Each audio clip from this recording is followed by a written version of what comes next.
respect the gazelle. Kashi! Welcome in. Agnos, welcome in. See you guys in a bit. I'm gonna go grab my tea. It's cooking.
Yo, what's good, people?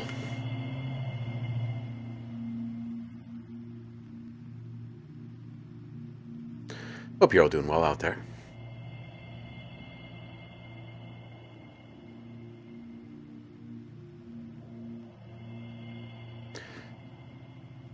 Hey, it's Friday. It's Feedback Friday.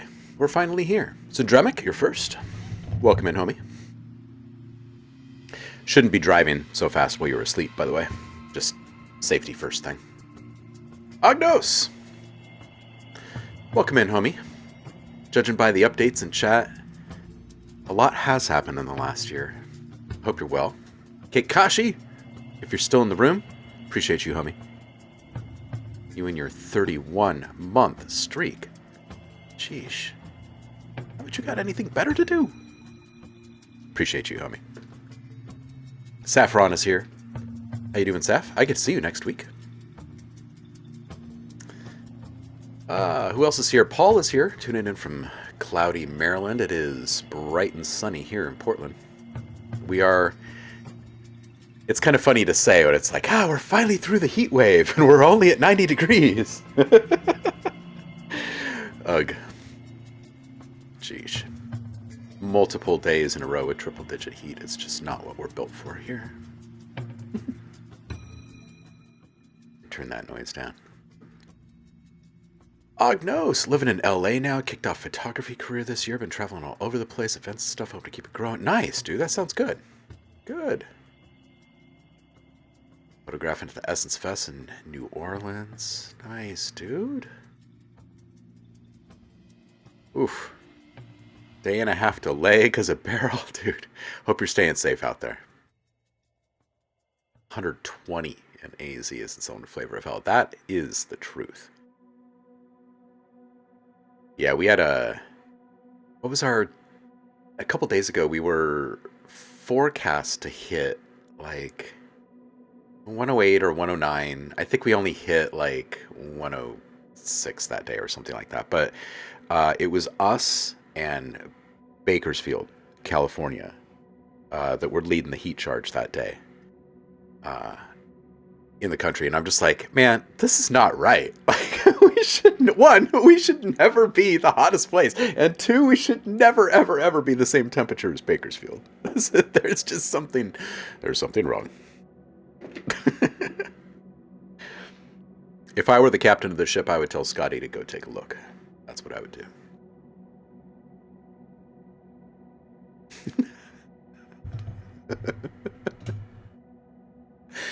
Zendremic, I think sleep driving would require its own special kind of... I don't know if funk is appropriate, but some kind of music that's, supposedly intended for sleep driving. Erratic sleep driving, maybe even. Danny Beats, welcome in. Happy Friday. Zeep Xanthorpe is here. Party can get started. Zeep says, I got to drive to work, but I'm going to throw one in when I get there. See y'all soon. Up in Portland this year. Nice, dude. You have been all over. It's great. Yeah, 106 in Portland is crazy, but having like triple-digit heat like several days in a row is really crazy. Yeah, that kind of stuff is supposed to happen in June or whatever.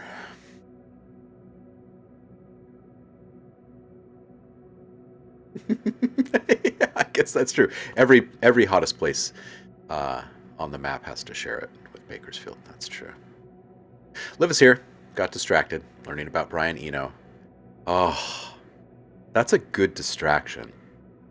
If you have not yet gone down the Brian Eno rabbit hole, go down it. Take a pillow and some comfy blankies.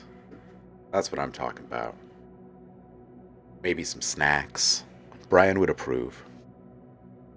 A friend. Maybe some Robert Fripp.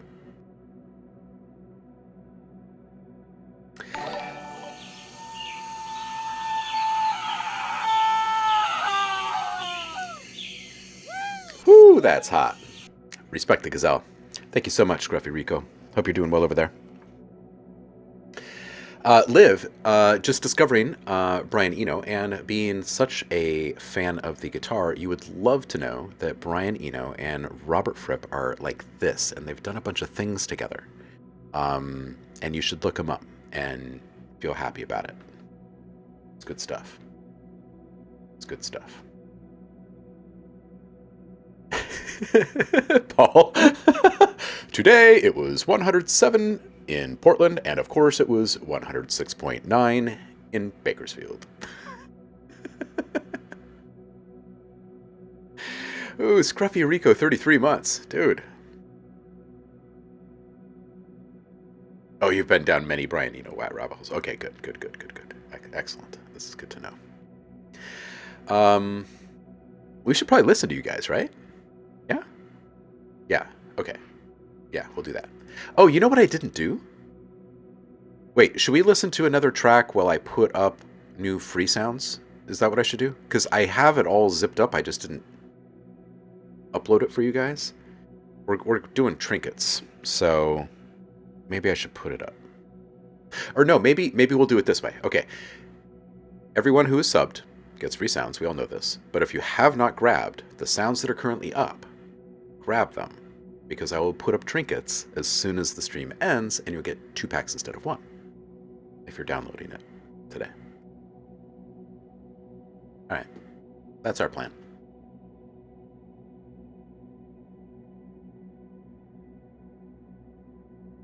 Ooh, Paul saw Fripp and KC in 2017. No Eno, but Levin and Harrison. Why they went? You know, I used to go see Fripp in so many different shapes and forms back in the day, and my favorite was probably attending all of the different side projects. Oh man, whew. Project 2. Oh, that was nutty. Because it had, what's his face, the drummer, and Blue. Well, it actually had 2 drummers. And wild thing, the first time I saw them, he had a Roland VTech kit, right? Which actually inspired me to get one. But he had connected 2 of them together. He had like daisy chained the entire thing together. So he had 2 kits. And he was mostly just kind of cooking on the one. But gets close to the halfway point of the show, which was typically fairly similar to a dead show, where the drummer or drummers rhythm section would stay on the stage and just kind of go nuts for a while.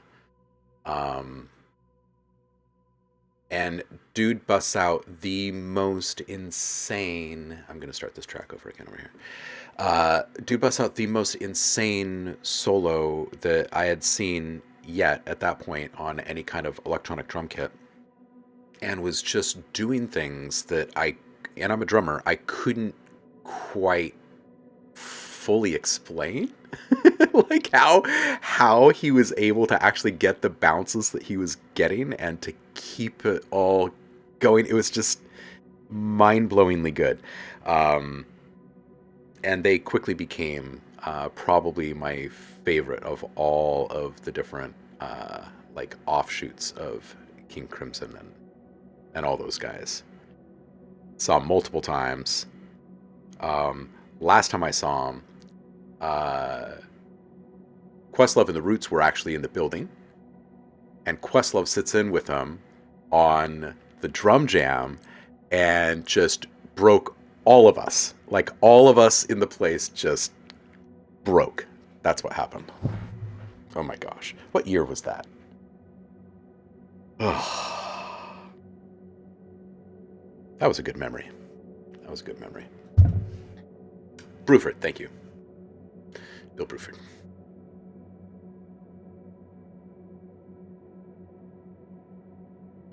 Oh. Paul started patching with some Cyber VX samples that he picked up the other day. Samples like speed modulation. Ooh. Influxiation. Happy Friday. Yeah, Fripp is King Crimson. I'll tell you what. Oh, Liv, if you're not familiar with Robert Fripp, while you're going down this rabbit hole of King Crimson and stuff, start with the way back stuff. The stuff that sounds like like the Moody Blues era with like the super dramatic strings and stuff, and kind of work your way through. But along the way, there are a bunch of different side projects like I was mentioning before, but there's one specifically called the League of Crafty Guitarists. And there's a live album, I think it was like maybe in Argentina or something like that, eons ago now. Absolutely fantastic. Basically, the premise is it's just a whole bunch of acoustic guitarists sitting, and these are not just acoustic guitarists, these are all very famous, world class, very recognizable folks. Anyway, it's just them. It's just this guitar ensemble playing with time and six strings, and it's great. You would really, really appreciate it, I think. Yeah, Fripp is amazing. All right, let's see what you guys have cooked up over here on the Discord. Hello, Influxiation. We see you. Public feedback. Who's here? Danny D. It's first in line today. Let's grab a notepad. Ah.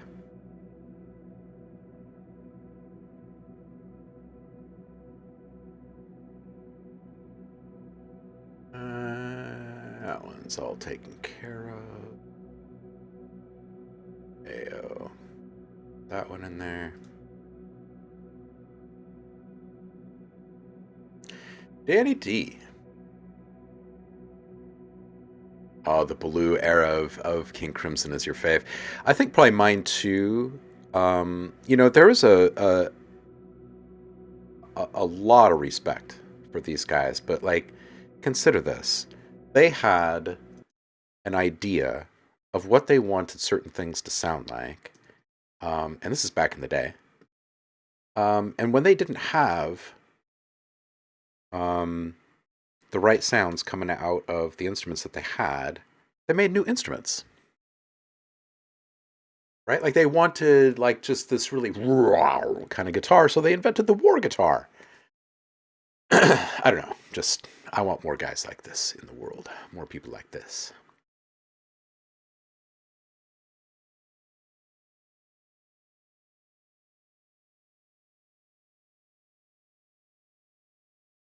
Jack Spade, welcome in. All right, Danny B Beats has got Worthy, NCT type beat. K-pop beat. Let's do this. Jack Spade, bring fresh techno. Let's go.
Yeah. All right. I really like the super tight woodwind intro. Kind of sets the mood, the feel for the whole thing. Had just like a hint of the White Lotus thing kind of happening in there. Um, would really like to hear a little simple reversal in the beat. It doesn't have to be constant and reversing every bar or anything like that. Maybe it's like an every 12 bar thing or something, or just pick something. It could be a clap, or it could be, I think it could be anything. It could even be in the woodwind, honestly. 38 seconds, additional transition element, perhaps a subtly tonal one to foreshadow the coming change. It could be a really, really simple riser that's almost subliminal, right? It's there. You're kind of questioning if you're actually even hearing it until it really just kind of hits that concave ramp up moment. 113 transition missed something, perhaps a little clever fill. If we go back and we listen to it,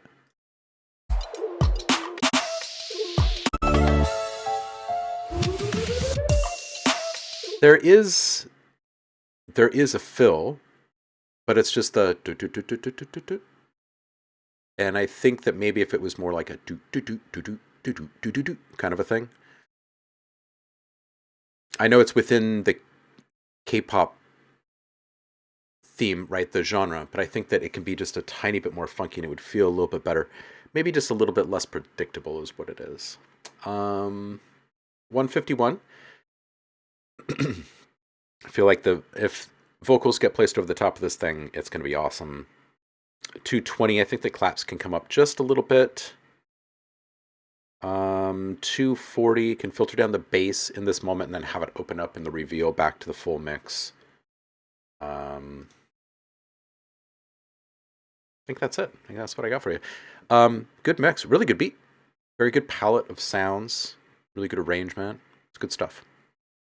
It's good stuff. Hits the mark.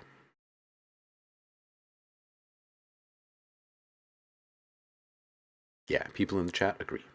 All right, Dragon Leaf. You are up. Whoa, look at this art. This kind of reminds me of art in like old school D&D books and stuff. Hail of Harpoons. That's what this one is called, from Dragon Leaf. Let's do this.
Yo, Dragonleaf.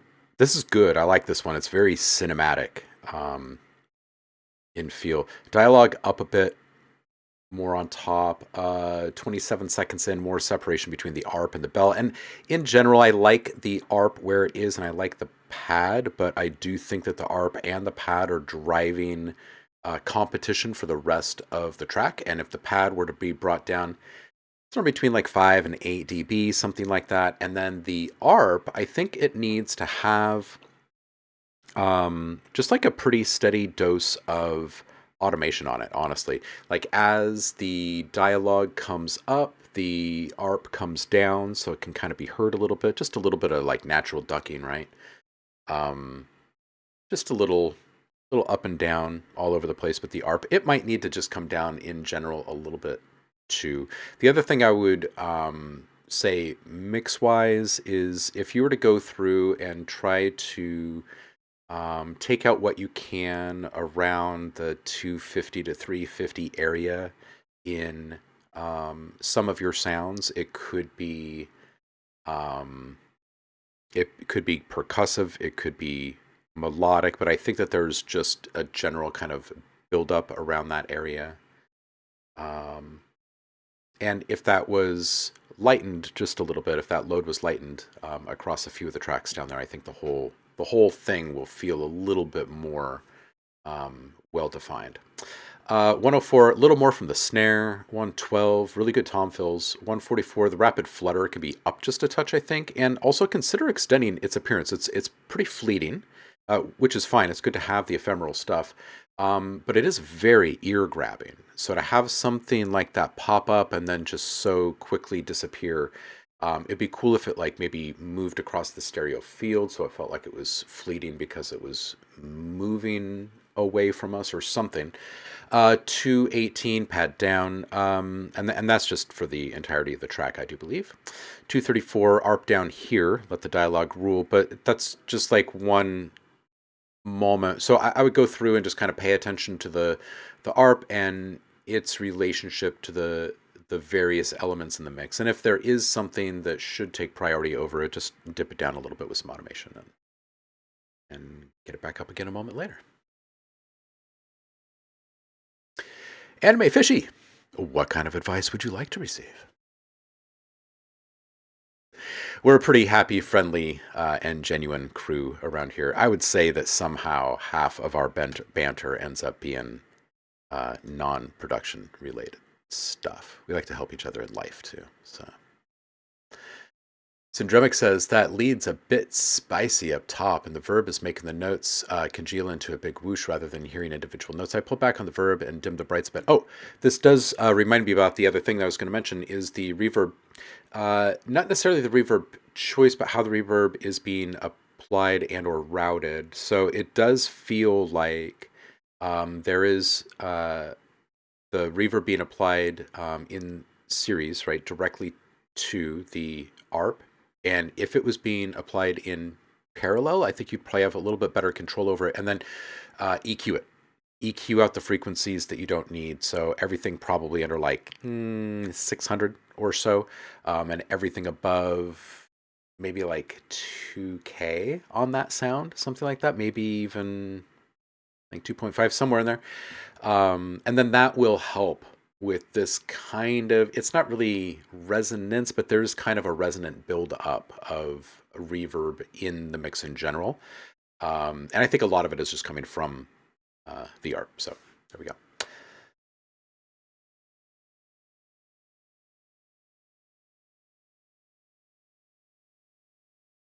Olivia says, okay, Moonchild Def my fave off Court of the Crimson King. Overall, I preferred the instrumental bits to the sung bits. Vocals were a bit sea chanty. Yes, yes, they are. Absolutely. Like I was saying, it's very kind of, they've got a little like moody blues lilt. It was the era. I blame the era. people had people had interesting ideas and outfits back then. Anime Fishy, let it out. Anime Fishy is the best name, right? Yeah. Okay. So yeah, let's just take a look at this really quick, okay? Because that's a good reaction. Like that's a really good, honest reaction. And I would say that most people don't realize this, but when we think about some of the most iconic uh, mixes out there, right? We think of stuff like the Beatles and other stuff that has come out of places that are iconic, like Abbey Road Studio. Now, you think about what kind of standards places like that have in the studio, engineering wise. And did you know?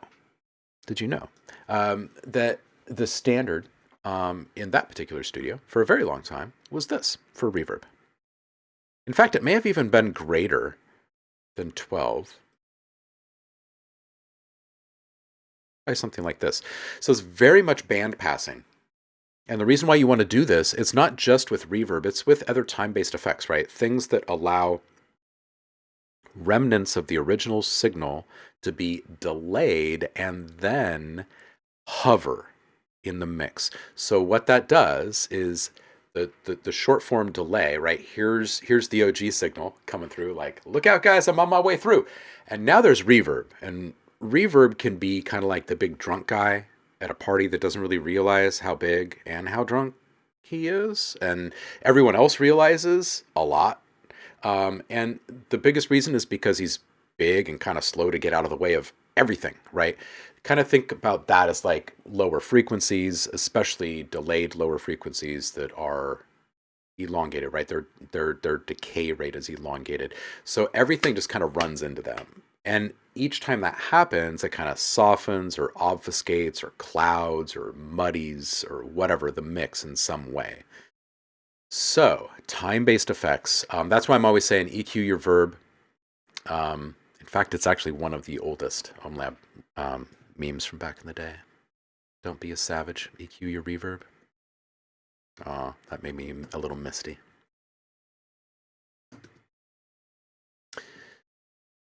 Hope that makes sense. 1969. Right, Liv? The Court of the Crimson King. And just like the words, the court of the Crimson King, you can hear it being delivered, right? In the court of the Crimson King. Yeah, it's great. It's great. My favorite stuff is later though. By a lot. By a lot. There's just they just start getting really liberated over the years. So yeah, Dragonleaf, it's twofold, right? You want to shave off what you can in the mix prior to the processing, and then what processing you can accomplish in parallel fashion rather than series or direct. You should, and then that gives you much more control over how you incorporate or deliver said processing. So that's really what it's all about. Oh wow! Okay, here's a big one. This is like everybody. I feel is kind of feeling like they wish they knew how to mend things with their parents right now. There's some pretty big generational stuff brewing. Family's never easy, but seriously, right now I think is especially difficult. And Ray Fishy says, "How do I mend a relationship with my parents? Mainly my mom. I got caught smoking, and it's something I do to relieve stress because I am a 10-13, so it helps with the thoughts, but we don't have a relationship. It's constant fighting, and I don't know what to do. I can't say sorry, she won't listen, but I can't talk to her either way about anything. What do I do?" Hmm. Yeah, this is tough. Like, this is, I think every single person in the world uh, ends up going through something similar, honestly. The thing is, and it's really impossible to believe it in the moment, but however distant you feel or however much distance you feel there is between you and your mom, um, it's less than you think. And there is a bunch of love there, whether it's on display or not every day or in every conversation. And you got to own what you got to own to be able to move forward. Okay, so part of what you're feeling is on you, right? And that is because you've done something that you like quote unquote weren't supposed to do, and there's shame and guilt, and there's like disappointment on the other side, and probably anger, right, and worry and all that kind of stuff, and it's all of that's all normal. You just got to be able to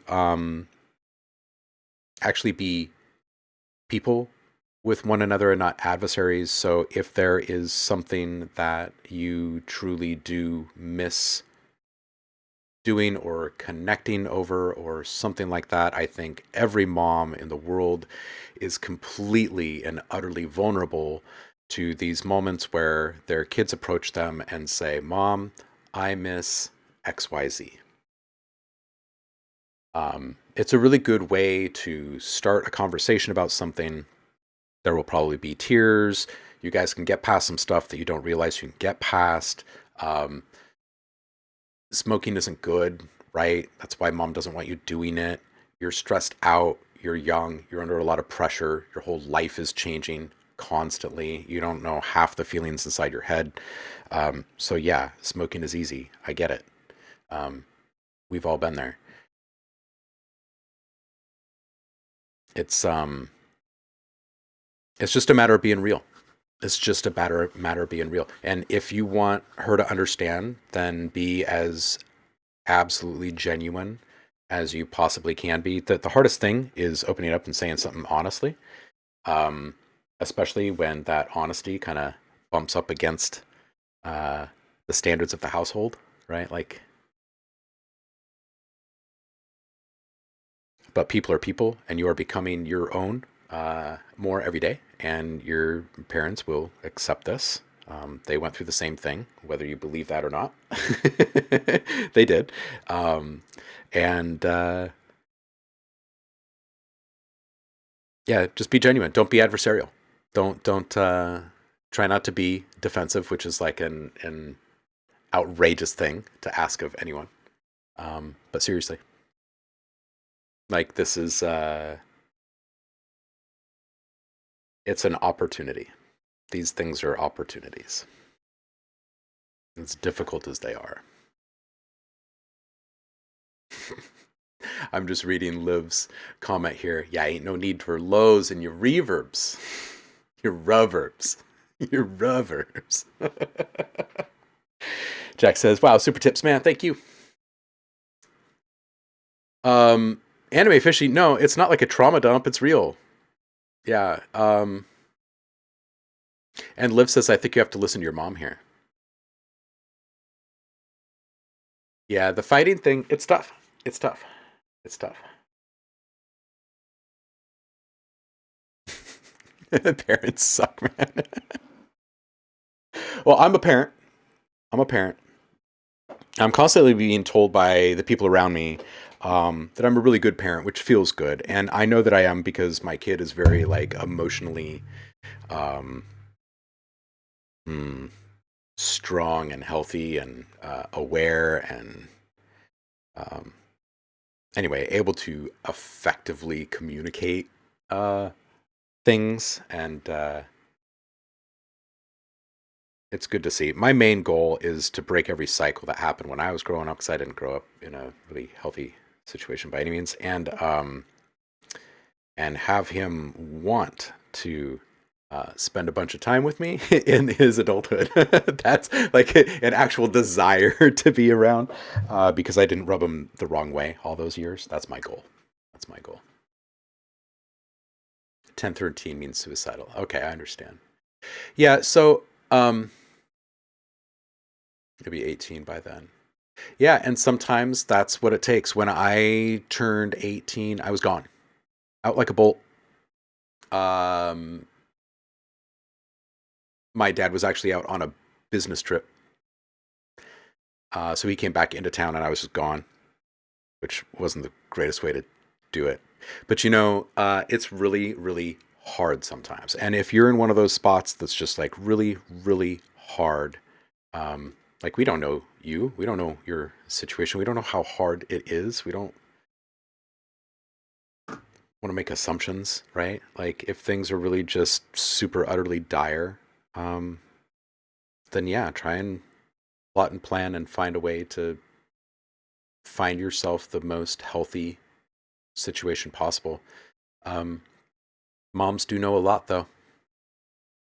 Moms do know a lot. Hmm. Liv says, I feel that. There was a really hard period between my mom and I when I was at that age. It's not abnormal. She's having trouble coming to terms with you entering adulthood because she's scared, because she cares about you. Probably. Hopefully. Yeah, that's true. Yeah. Yeah, Simdrumic says, live under the roof, you gotta live by the rules, but if there's abuse, got friends. Hmm. DJ Wolfmeister, welcome in. Hmm.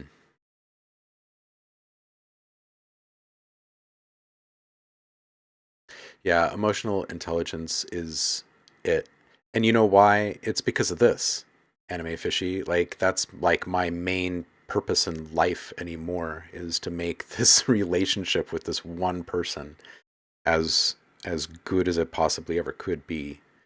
Um, because yeah, it's impossible to even express just how much I don't like knowing that people feel these kinds of things in general. There's just too much of it. Oh, Saf says, I think when my dog dies, I'm going to move out. My parents don't have any more pets, and I'm a dog lover, but I need to have a plan to get a lot of nonsensical stuff. I mean, she does mean well, but it's hard to live with the same people every day because your values are different from one another and other cultures are different. Yeah, this is it, right? You don't get to pick your family. It's hard to be really good roommates with your family for so long, right? Yeah, it's just so true. That'll be one New Year's week, and I'm out of the house once. Yeah, there you go. There you go. Uh, Zendrumic says, took me way too long to accept that mental abuse was happening. Kept thinking I could be good enough. Never happened. Had to cut ties with family. Couldn't please. Superiority complex. Yeah, like that's these are healthy things. These are healthy things, you guys. And you know what? When you walk away from family in a huff to protect your well-being and peace of mind and state of mind, like that doesn't necessarily mean that it's a forever thing. And also, if you feel like you've gotten to that point, you may have been playing a kind of a larger participatory role than other people. Uh, and that's never going to work. So sometimes it's good to have a little time for water to pass under the bridge. Anime, your mom is an alcoholic and she is probably very, very like guilt and shame ridden because of this, and she is probably scared as hell that you're going to end up in a similar situation and lashes out and freaks out over the smallest things because everything feels overly exacerbated because she's an addict. And it's hard for everyone, right? When there's addiction, and there's obviously abuse, because with addiction comes abuse, and none of those things are representative of the love. But obviously, there's stuff to be sorted. So I hope you guys do find some space. It might be years from now, but yeah, Syndromic nails it right here. It says, hard separating love from control when you hope they have your best interest at heart. Man. DJ Wolfmeister says, got new tunes. Let's do this. Let's return to some music and put some good vibes in the air. We will return to this conversation. Anyway, Fishy says, oh, Liv, I love you. Wisdom right there. Anime says, I wish to mend everything with her before I leave, but I can't help but understand I've got a lot of mental shit going on and other clinically diagnosed things that make it hard for her to see I'm struggling too, but it feels like nothing will fix it. I don't know what she had with her parents to happen to us, but it fucking sucks, and I'm so lost and confused. And that is so real. And Anime, you are obviously, um, like acutely aware. Um, yeah, if you haven't already, seeking some counseling just on your own would probably be so good. So good. You have access through your school, I'm sure. I know it's not school season right now, um, but maybe there's a hotline or resource or something, talking helps. And it's not just a trope, it's actually real. It gets the thoughts moving in your head. And that's movement is first step progress, right?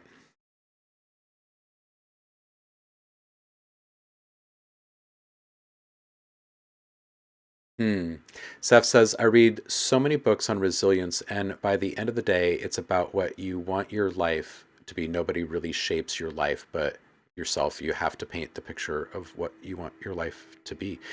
Yeah, seriously. Oh, and of course, anime. Yeah, like there's no reason to not stop listening to music for a few minutes and be real with people. Like the whole world would be a much better place if we could just stop for a few minutes and be real with one another, right? Um, I think we all kind of desperately want that and know that, and it's kind of the answer to everything. And if we could just remind everyone that this is what we're supposed to be doing, boom, you know? All right. KV Nato, welcome in. Happy Friday to you. Let's get back to some tunes. Anime Fishy, we're not blowing you off. We're not blowing past it, but let's put some good vibes in your body, okay? This one's called Believe. It's from Syndremic. And he says, this is what happens when you sleep produce. This one's called Believe.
I don't type and talk well, so I'm typing right now.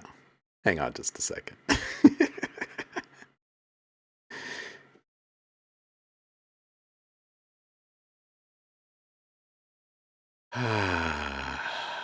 Yeah, family stuff is hard. That's why I call it freaking family, not friends. That's why you don't like walk up to people and be like, "Hey, everyone, this is my friend, mom." No, you say, "This is my mom," and it ends there. Not even with a name. Just, this is my mom.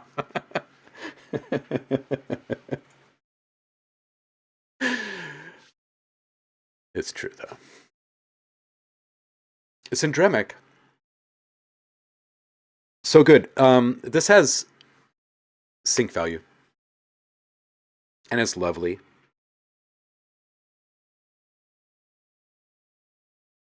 And there's just a lot of really good things about it.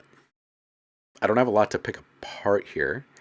It's a very um, like classic syndromic vibe, I think.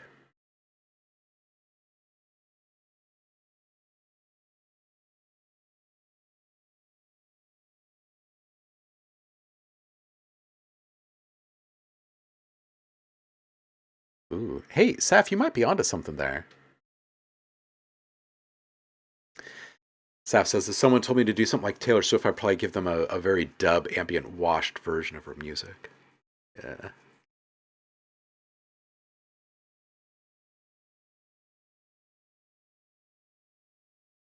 Hmm.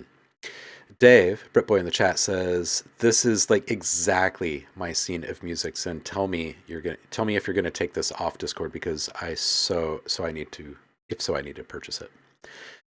Yeah, this is the kind of thing that just kind of sticks with you, but it's also got really supportive um, energy about it, right? Like nothing in it is poking out overtly in any like super needy way, which means it's great for sync stuff, right? Put an image over this, and people become even more captivated. Yeah, consider this. Consider this.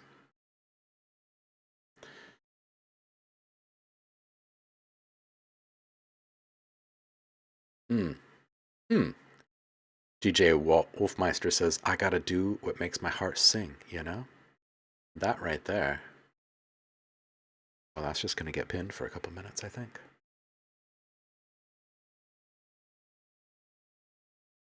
Freedom. Syndremic says it will come out in the next 2 weeks or so. Nice. Oh, Dave really does like this one. He says, "Yeah, that was very, very special. Loved it. Sorry to sound so gushy." No, seriously, it's very good.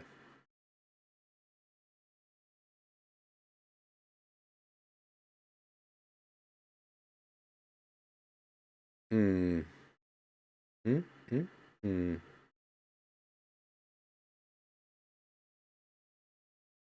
Hmm.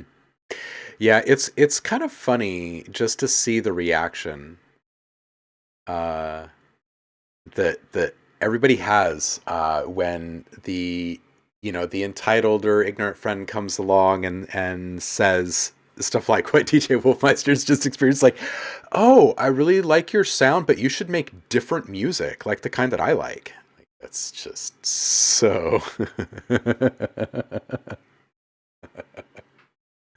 Yes, Blazing Beats. The queue is still open. Let's do this. Blazing said, if someone told me to do some Swifty beat, I just tell them no. I love this. And Drumic says, I'm listening to myself more lately, pouring out my soul in with the sound, trying to go in more energetic directions, but this is my vibe right now. Yeah, this is great. This is great. I think what it is that Dave and myself and everybody else is picking up on is just that. Like you're pouring yourself into this thing. And so it feels like you, which we like. So, yeah.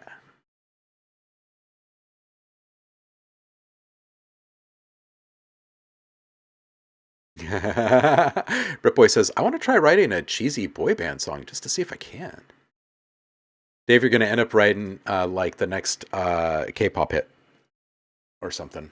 I can feel it. It's nothing you would normally do. That's probably what's going to happen. All right, inflexiation is you.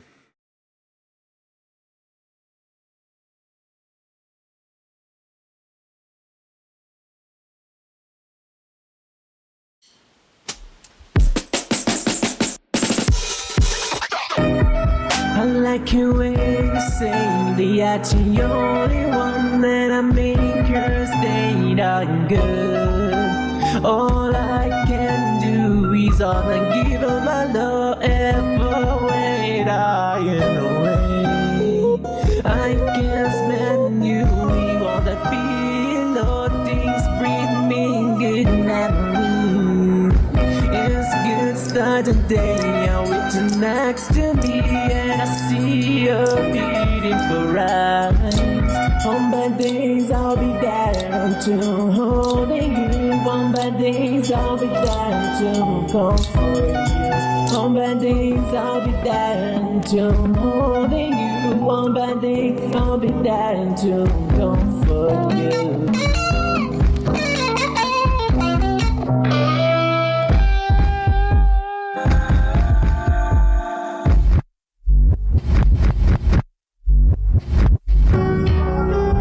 My days are wonderful by your side. You send me a lover and sweet man side. I'm dreaming, I don't want to wake up.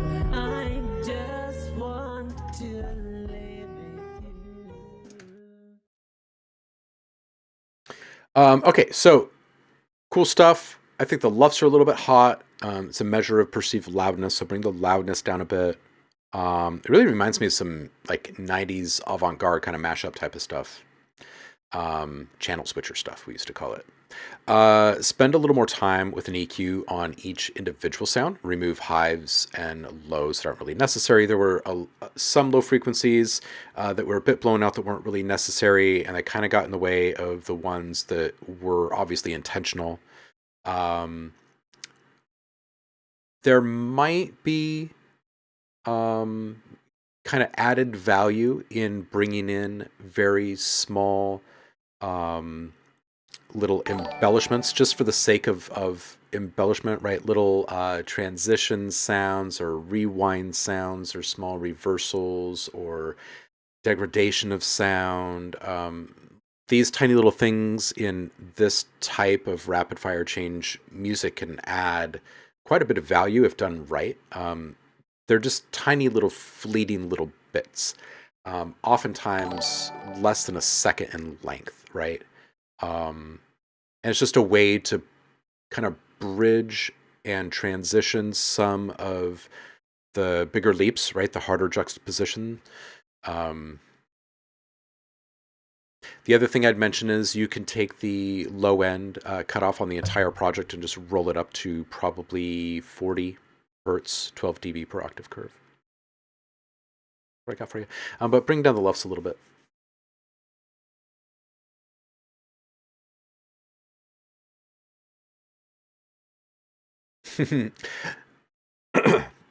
Dave says, certainly keeping my attention. The brass work is getting a bit grating, to be brutally honest. The rest sounds interesting. Inflexiation says, I play the trumpet. Centromic says, crazy. I feel like there were probably some snaps with that. The crazy, yeah.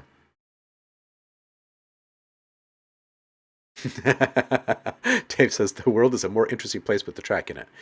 LUFS is a measurement of perceived loudness. So if you've got like a limiter at the end of your chain, bring the threshold down a little bit, right? Because it's a little bit too pushed.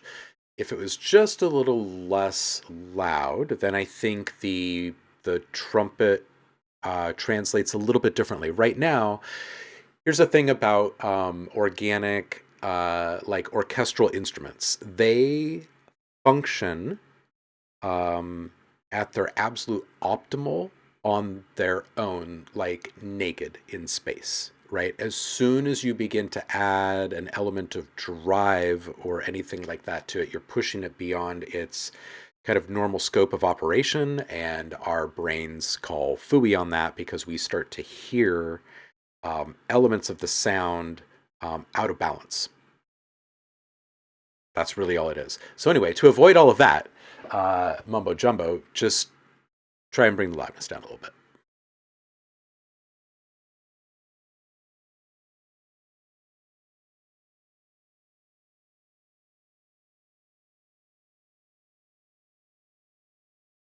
Yeah, and also, something that works really, really great with trumpet specifically, um, in like the freeform jazz and avant-garde stuff, is just delay.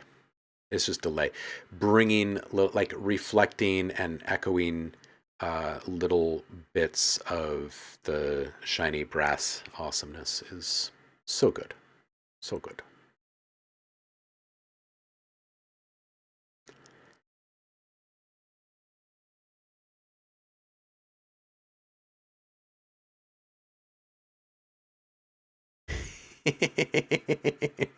Syntremic.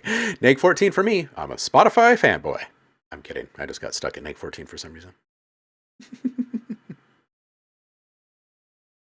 And Liv says, I know it sounds crazy, but those low frequencies just ain't needed. Yeah, so here's the thing. Here's the thing. If you want more bass, and if you want your bass to translate as bass well in a mix, where am I going here? To the logic. What you need to do is remove whatever low frequencies you can. And this comes back to the competition thing. If you have a bunch of sounds with frequency presence down here, the one element that you want to be heard down here is not going to be heard very well down here because there's so much activity. So bring that up where you can on other sounds. And then also on the bass itself, you got to stop and ask yourself, do I need a big cinematic rumble effect from this moment? In other words, if it hits hard enough, do I need it to change someone's heartbeat? Right? Really actually physically impact them. And if the answer is no, which usually it is in music, it's no, then you're just going to bring this up. Right? And the more of those frequencies you can shave off, the easier it will be to hear the frequencies right above it. Right? The power that it takes to recreate these frequencies and distribute them into the air is great. And as you move up in frequency, the power that's required is less and less and less. So the majority of a mix energy can be sucked up down here in the lowest frequencies. That makes sense. So that's where we are. You got to cut away the low end to get the bass out.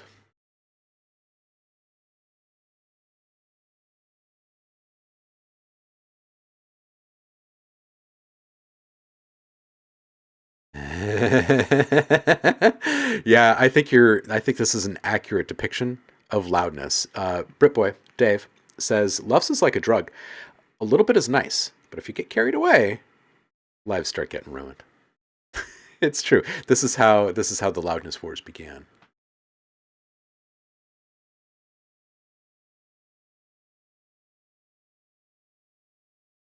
Discombobulated.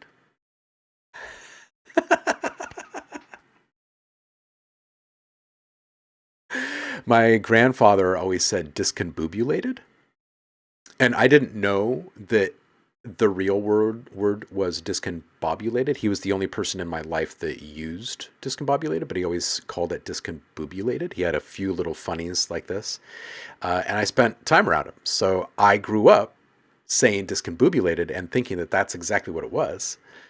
And one school year, and I've been using it, of course, because it's a great word, right? Right? Grade school, cool kid. So anyway, new school year starts. I use it like, I don't know if it was like the first day of school, but it was like at the beginning of the school year. And the teacher at the front of the classroom was like, "Excuse me?" And I was like,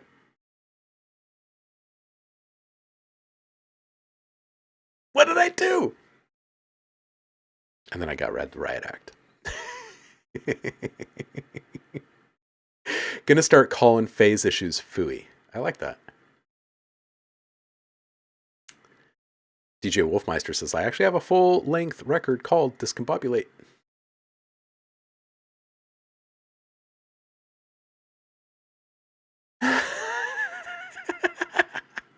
Centremic says, holy mother of output, you have over 600 tracks. Makes my unreleased 400 feel thin. Yeah, Zendremic, you slacker. Get up, man. Get up. Stop sleeping. It's all that sleep producing. Much like the gazelle, we must respect the Flincher Munson. DJ Wolfmeister says, all my unreleased stuff, including my official releases, would be like 1,500. Man, yeah, what do you do? What do you do? And then there's guys like me that's like, oh, I need to make something before the show starts. Like, make a little thing, and then I just delete it. Every day. Every single freaking day. Anime Fishy's back. Welcome back. Syndromic says, I need to reestablish my connection to my DAW in a permanent way. 1,500 plus, I may never see daylight again. Well, I mean, there's really nothing wrong with being a cyborg in 2024. Is there? It discombobulated. Yeah.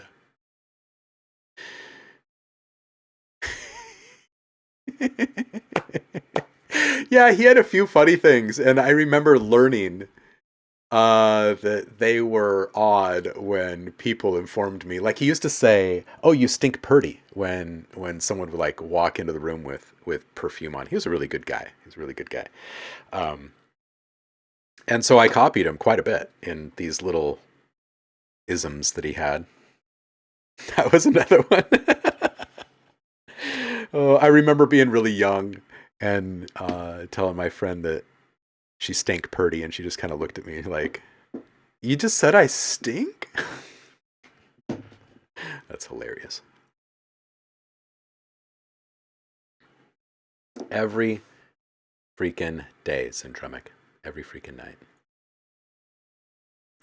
Syndromic says, I have 140 tracks from the last album, and the current album I'm working on has about 120 tracks, but only half are being worked on. Yeah. Stink Purdy is a great album name, says Drummer Boy.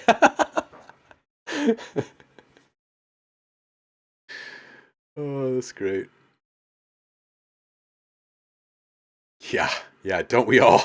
DJ Wolfmeister says, I'll say this, Syndromic, when life is falling apart around me, I escape into my music. Yeah. All right, let's listen to the next tune, shall we? Scruffy Rico is back with one. No video this time. Says, okay, chill time, no video. Standard track. This one's called Crystal Dreams.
Scruffy Rico, Rich,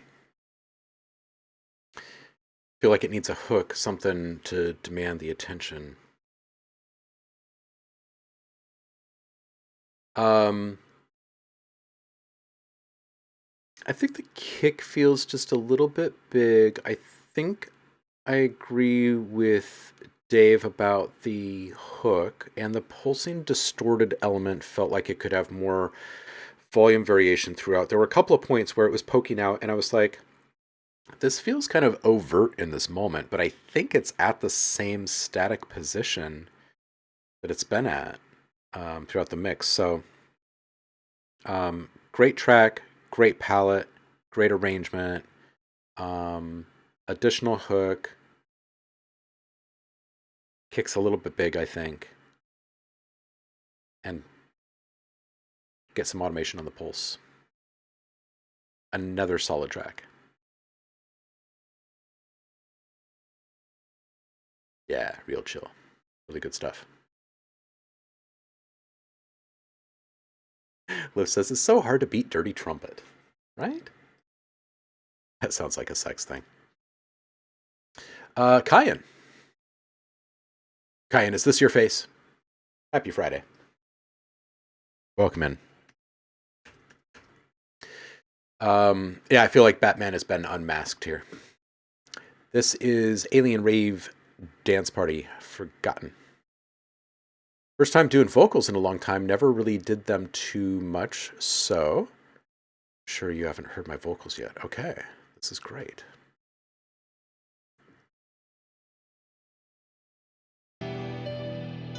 Yeah, this is actually what Batman looks like under his mask. Isn't that amazing? We finally know. He's younger than you expected, isn't he?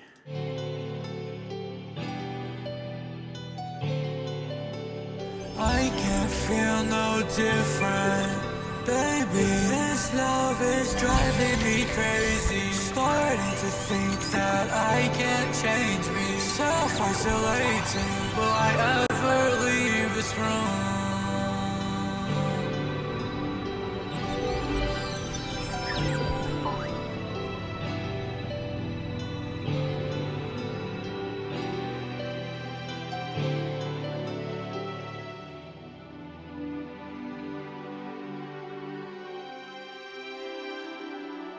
That's not enough. I have to go back and listen a little bit more. Love is driving me crazy. Starting to think that I can't change me. Self-isolating, will I ever leave this room?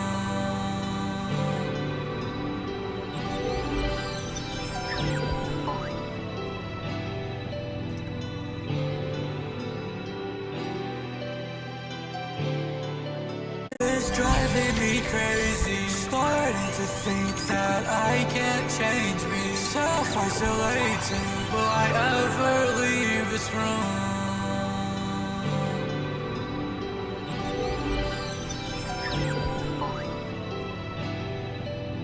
Okay.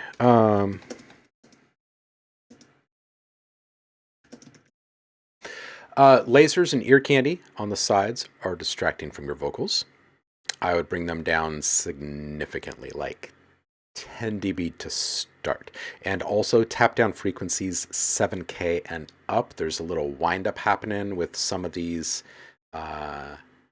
little resonant bits on the sides. As you bring it down, it won't be as bad, but just kind of maybe just kiss them with a little filter, like ooh, maybe something like this or so. Just a little, just shave a little off the top.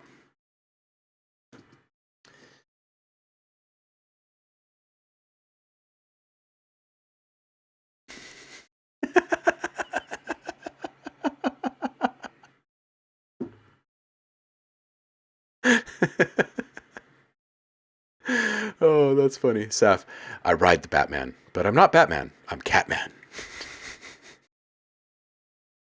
I'm not a superhero. I'm a cool guy watching the people save the day, but don't do anything about the violence going on. Do the vocals sound okay? Yeah, I think the vocals do sound okay. I think that uh, the stuff around them really needs to come down. It almost felt like you were kind of covering them up because you were unsure of them or something. Um, but let them shine. Take down the distracting stuff, tap down the frequencies above, and see what you think about it then. Peter Griffin. Jack Spade. Which one is it? Flow. Let's do this.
Yo, Jack, this is great. For a few different reasons, honestly. Really good rhythmic play throughout. Luffs are a bit hot. I'd roll the low end up to 40 hertz, 12 dB per octave curve on the entire mix, and then leave the sub channel on its own. Jitter on the lead is great. I would cut the low end on the sub at 30 or so. You do get rumble at maybe 28. You do get a really good rumble there at the end. They can be felt, so it's like easily justified. Jitter on the lead is great. I'd play with the depth on the tremolo for a greater variety of cool. Having it all supercut is awesome the way that it is, but it would be nice to hear just a little bit of the full form sound peek out here and there, just because that it kind of gives you this kind of elasticity of sound, right, between like the very well defined hard edge sound and then just kind of this morphy effect that happens as you kind of move away from that and you hear the underlying source sound. Really great fidget energy. 202, I'd wrangle the sub. Like I said, probably like maybe 28 max. And you can make that cut a little harder than what's on the rest of the mix. The rest of the mix, 12 dV per octave curve, super gentle. This guy, 18, maybe even 24 dB per octave curve, just right around 30 or so. And 237, call me crazy, but listen to this.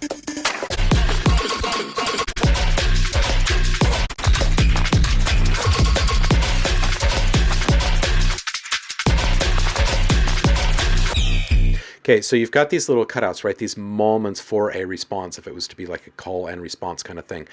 But consider putting like a double time breakbeat kind of thing right here. Oh, let's get that again.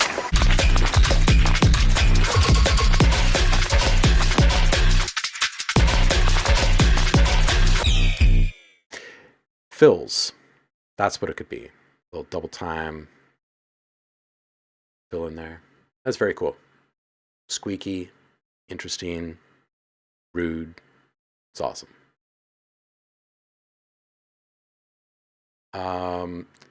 Syndromic says, needs more separation with the stuttery bits. It's making soup. Saffron says, oh wait, no, that's on a different thing.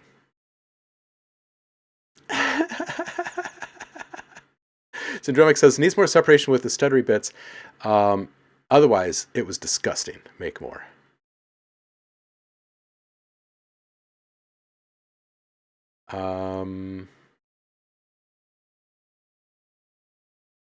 Does feel like a giant simulation that I have no control over. My powers are very limited.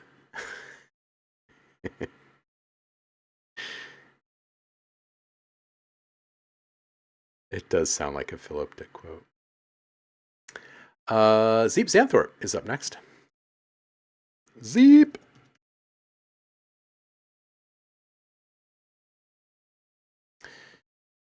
Ideas to make it more spicy, please. Also, mix is an afterthought, though, right now. Reason, new bass.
This is better for the two of us.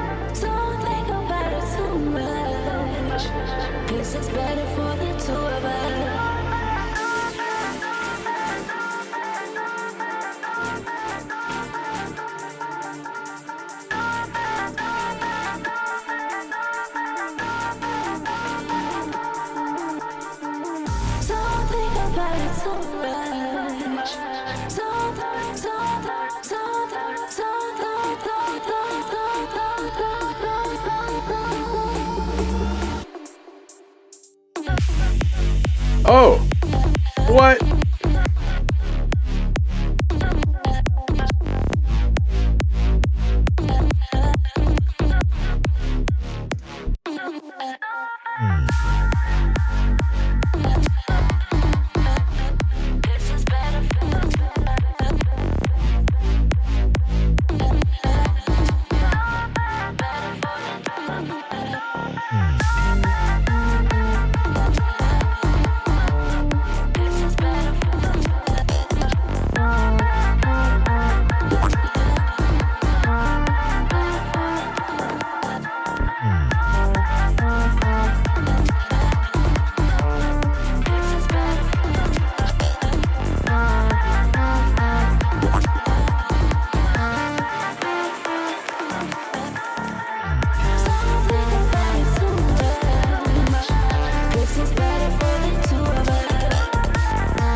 Zeep. This was cool. I like the little reversal telemetry kind of thing happened there at the end. This change up, can we go back to this moment for just a sec here?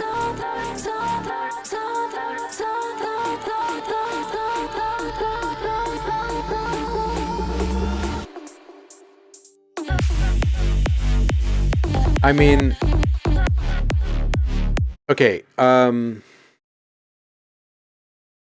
one, it's just utterly fantastic what you've pulled off here. I do feel like there's a little element there at the actual point of transition.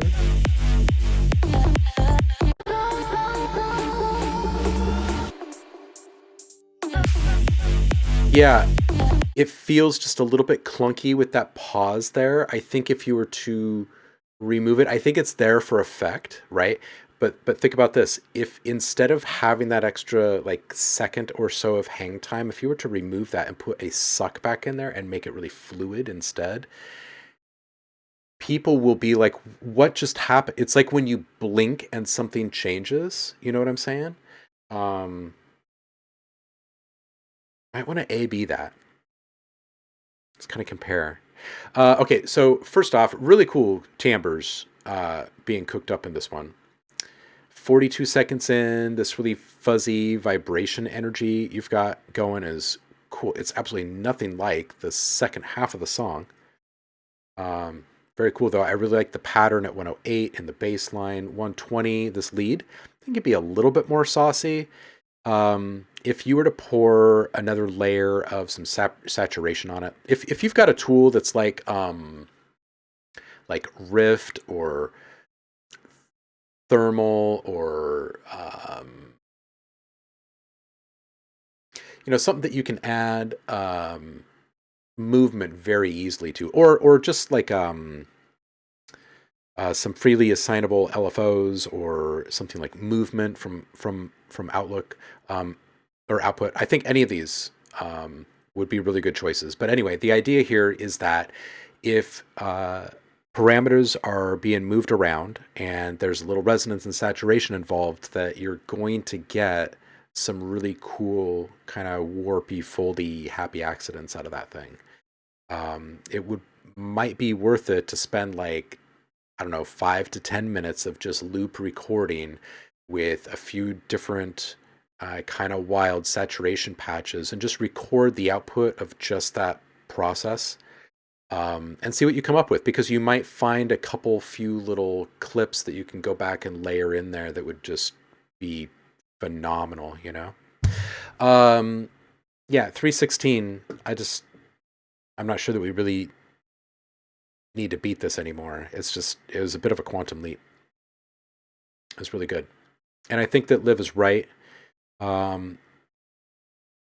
If the vocal comes in as the switch at the same time as the switch, it'd be phenomenal. So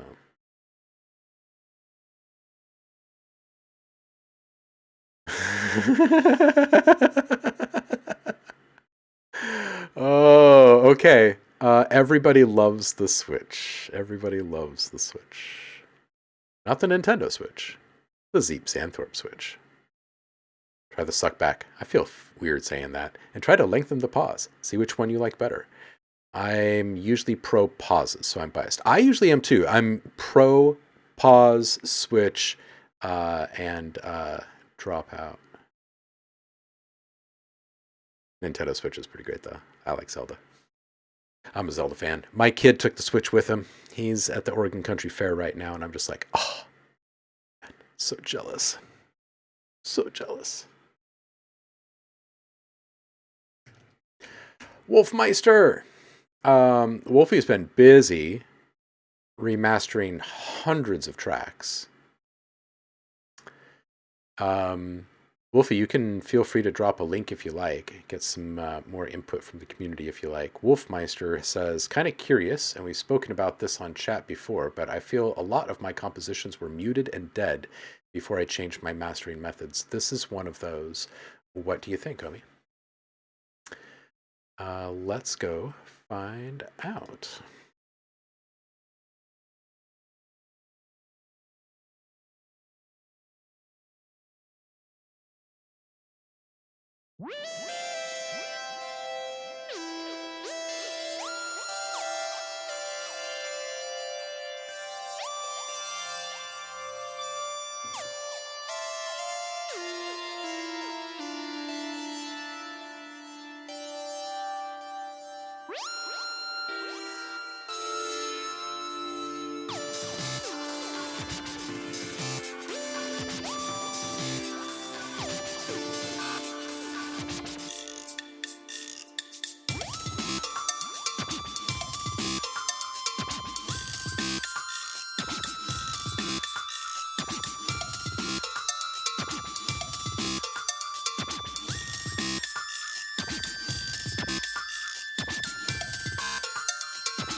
Mm.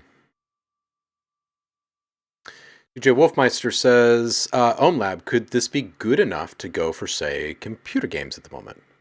I would say that this is perhaps good music to listen to while playing video games, but it wouldn't, I don't think, be selected to be in a video game simply because it's not as supportive as a lot of people typically want in their music. So it really comes down to the distractibility elements or factor in music when it comes to anything that's synced to moving picture, right? So if there are really brilliant sounds, it's going to demand more attention potentially than whatever's happening on the scene or on the screen. So this is why you hear most background music and sound design elements in the bed position, right? It's a lower volume, it's a lower frequency profile. You'll often hear resonance being attenuated. You'll oftentimes hear higher frequencies being attenuated. Even in full mix popular music, in scenes, you'll hear it has to be drastically ducked for dialogue to come through, and that's because it's engineered to be the main focus, and this music is engineered to be the main focus. So if it was engineered differently, then yes, but it is also quite busy, right, with a lot of moving parts. Towards the end here, where you take away a lot of those rhythmic elements, then this becomes a more likely candidate for some kind of inclusion like that, right? So it's more just about not competing with or pulling away from whatever the main focus is on the screen, which of course is not the music with everything that music is synced to. And same goes for sound effects. The other reason why you don't hear a lot of really brilliant frequencies in music in video game and other sync media is because of sound effects. Sound effects oftentimes, especially when it comes to like Foley and the kind of everyday type sounds, a lot of these types of sounds are higher frequency. They cut through the mix very quickly and easily unless there's competition there. Right, so like collecting coins or finding treasure or even melee, right? Like if you're fighting with swords, even footsteps can have a pretty high frequency crunch to them in different environments, right? So for those reasons, I would say no to this. But in regards to the desire to play with putting stuff to game, I would really encourage you to join some game jams. And you're kind of out in a rural area, right? So you probably don't have a lot of direct access physically. But online, there's just a never-ending source of folks working on games. So lots and lots of opportunities. What could you use this for? Okay, so this is more like this could have more like commercial applications, right? Think about in let's talk about moving picture for a moment instead of video game. If this was to be used as is, it would be like in a montage sequence, right? Let's say you're watching some show. It could be, well, it could be anything, but it's got to have some little essence of technology to it, probably because of the glitch elements here. Glitch and technology are oftentimes correlated on screen. Outside of that, it's difficult. It's difficult to get the glitchy stuff in there.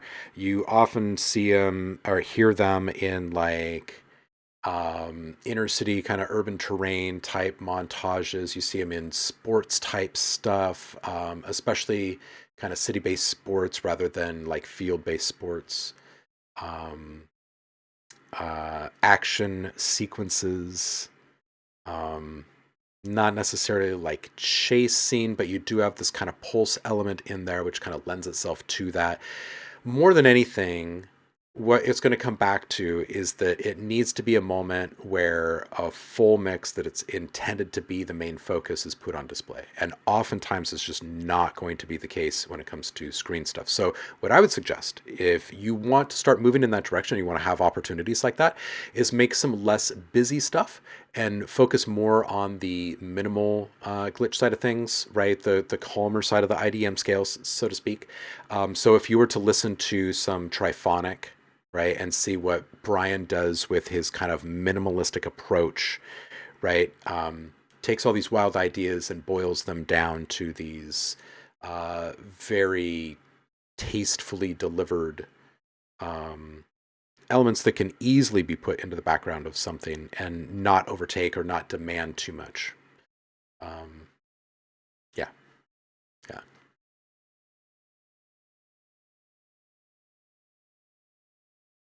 Some links for online game jams. If you do a Google search for game jams, you'll end up finding a whole bunch. I know that there's even some groups here on Twitch that do them, and they can be kind of like regionally organized, right? So you can participate with folks like in your own time zone or near to it, so you can have some real-time interactions. Yeah, more cinematic, and there's a reason why cinematic is this phrase that you hear associated with a certain type of music, right? It's not that all music, it's not like everyone wants to make this kind of darker, moodier stuff in the cinematic world. It's just that it kind of needs to be that way for a few reasons. Psychologically and emotionally, it creates tension and conjures feelings around the unknown, and this increases feelings of anxiety, which triggers more drama. And so all these things are kind of interconnected and interrelated. Real Tech Licks, welcome in. Yeah, you do have some stuff like that, DJ. And you certainly can go through your tracks, and if you were to find like I don't know, like maybe 10 or so and toss them into a playlist on their own. Then you could start kind of sharing these with some folks and seeing they've got interest. You've obviously got the ability to knock out a really good number of things on a prolific level. So it's more just kind of identifying. You know, there's usually a drone element. Pace is kind of induced through either pulse or rhythmic. Mood and aesthetic are kind of driven by drone. Atmosphere. Yeah, I would do some studying. I would take a look at the types of games that you might have interest in working on, and then really study what has been done in those types of games. It's not always going to be the same, but you can get an idea of the range of things that has worked historically. Then you figure out how you can work yourself into that. We are all time travelers. This is a fact. I think that each time the 80s come back into fashion in any way. Kavinata, it is you. And this one is a room of mirrors. Ooh, I like this. Whoa. It's a cool image. Little chill beat. All right, let's listen to this thing.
I'm not sure what the timestamp was there. I put in the wrong little character. Where was that? That was 3. I think it's 2:35 is what I meant.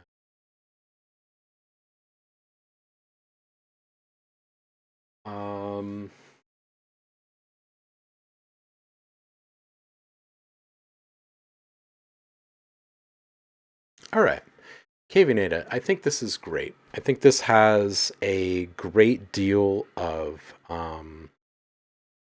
licensing potential to it. I think there's a lot of sync value here. Luffs are a little hot. For this type of thing, you really want to keep the loudness wrangled. You have a crescendo moment later, 2 minutes, 30 seconds onward. In the beginning, you need to be as restrained and stripped down as simple as possible for that moment at 2.5 minutes later to really hit and register emotionally the way that you're wanting it to. So first, let's start with lower luffs. Right now at the very beginning, it feels like the luffs are already pretty high. Bring it on down. Bring it on down. Let everything kind of breathe. An acoustic guitar should sound like an acoustic guitar. I don't think we need any like electronic music mixing techniques in here to kind of push the loudness unnaturally. It's fine that it's this gentle, kind of fragile thing. 108, I like the energy, a little more humanization and less on the grid with the arrangement would feel so much better. As soon as you move things off of this really structured grid, it's going to feel like there's this permission for everything to just kind of flow and release. Each element in your mix needs to be EQ'd independently. If you already are, go back through and EQ them even more, okay? You want to remove as much low frequencies as possible, and if you solo each sound, just mute everything else, solo each sound, and pull more and more and more of the low frequencies out until you hear the difference, and then take a little bit less. Okay, it's a really good way to get started, and that's going to help you remove some of this low-end energy that's kind of holding back the potential of the whole track. 210, layering sounds can be great for imparting a bigger and more powerful feeling. And as we're building toward this crescendo, we can start layering in more sounds to build upon what you've already got there. You can also use the velocity parameter in your piano roll if these are software instruments to increase the presence and loudness over time as this crescendo builds. And then when you get there at 2 minutes 35 seconds, you should stay there and keep it all kind of up at this big crescendo energy and then let it release. That's it. It's really good stuff.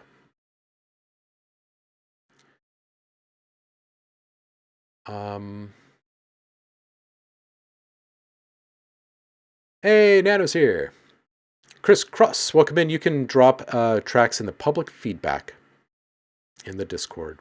And if someone hasn't already done this yet, I'll do this so you know where the Discord is. Oh, wait, it didn't pull anything up. What happened to our commands? Okay, hold on just a second. Let me fix that. Give me 5 seconds here.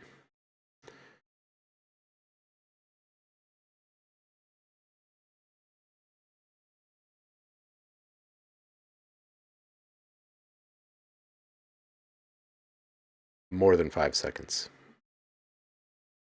Have to get my SMS code. Come on now. All right, CloudBot, where are you? All right.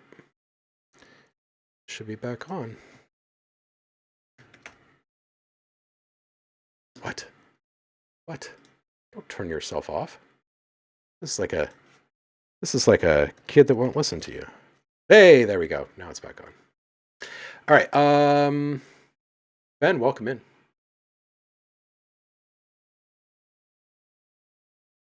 Hey, this is great. This is great. Everybody in the chat loves this tune. Blaze and Pete says, Kvinata, I enjoyed this. Can't wait for it to be balanced with OhmLab's recommendations. Electric guitar. Mm-hmm. Yes, the grid is the enemy of guitar music. Yeah.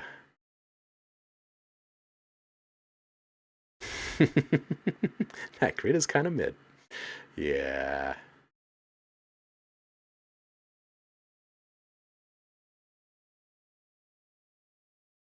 All good. If we have time, we'll listen to them both. We can circle back and hit this one second. We'll see. Blazing Beats, you are up.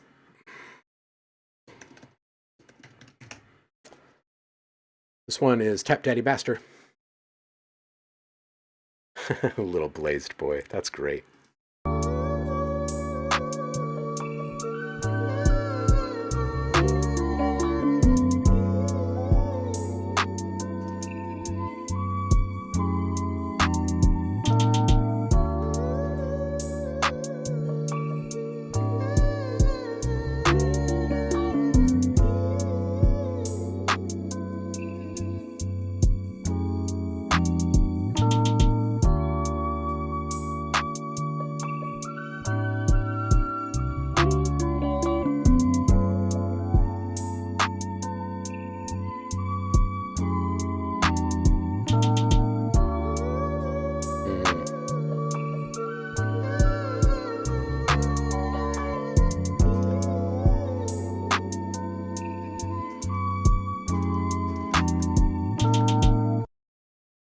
Yo, Blazing Beats, I hear a little swirly resonance up high, but I like this vibe. I like this palette that you've cooked up.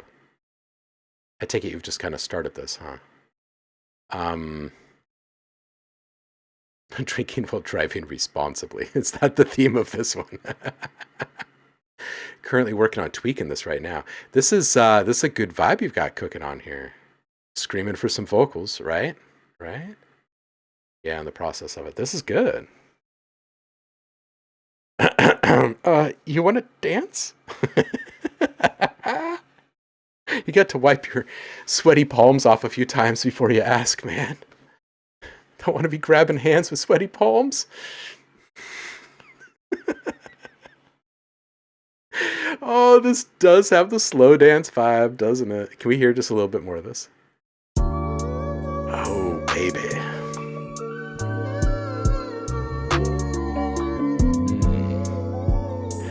I've been staring at you all night and I just want to know, do you want to hold my sweaty hand?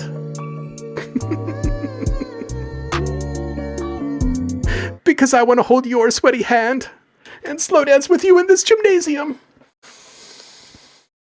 Hey, Chris Cross says, sent my very first techno project by making beats for at least 5 years, mostly rap, Afro, etc., but started to make techno this year. Nice, dude.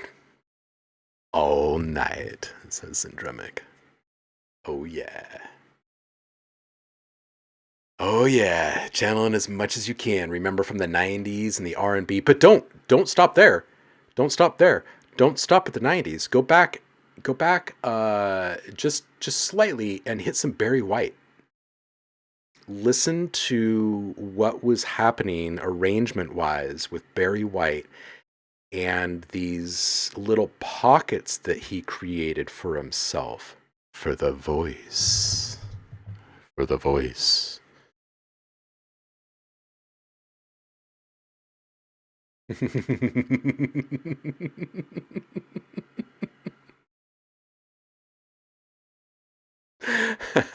Syndromic says, if this is not completed and joined by others in an album, I'm gonna be so upsetty. Love me some Barry White. Everybody loves some Barry White. If you do not love Barry White, you've not been hearing Barry White. He gets all cozy up in your ear, snuggles up, makes you relax, and then takes advantage of your ear hole. Techlix. It is you. Dude. I want to hear more of that, Blazing Beats.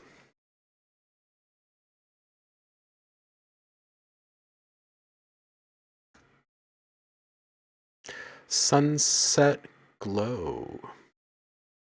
It is you. The real Techlix. Sunset Glow. Let's go. Oh, and Al Green and all the greats. Absolutely. Let's get it on.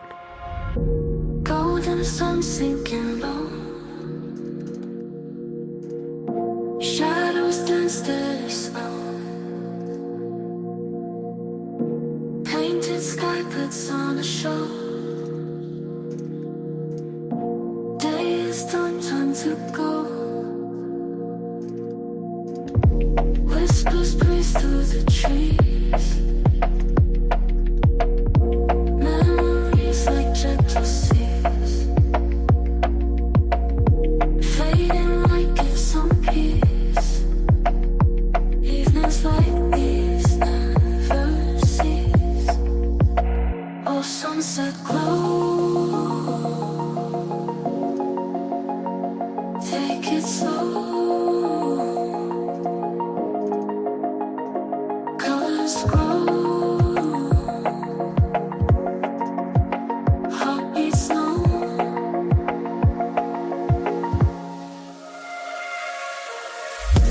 Nighttime stars start to peek. Silent calm we all see. Dreams are woven soft asleep. Moments here truly unique. Cool night air fills the space. Moonlight's touch on your face. Leave behind the day's race. Find yourself in its grace. Time to breathe deep. Underneath twilight screen, in that golden canopy, feel the world's simplicity.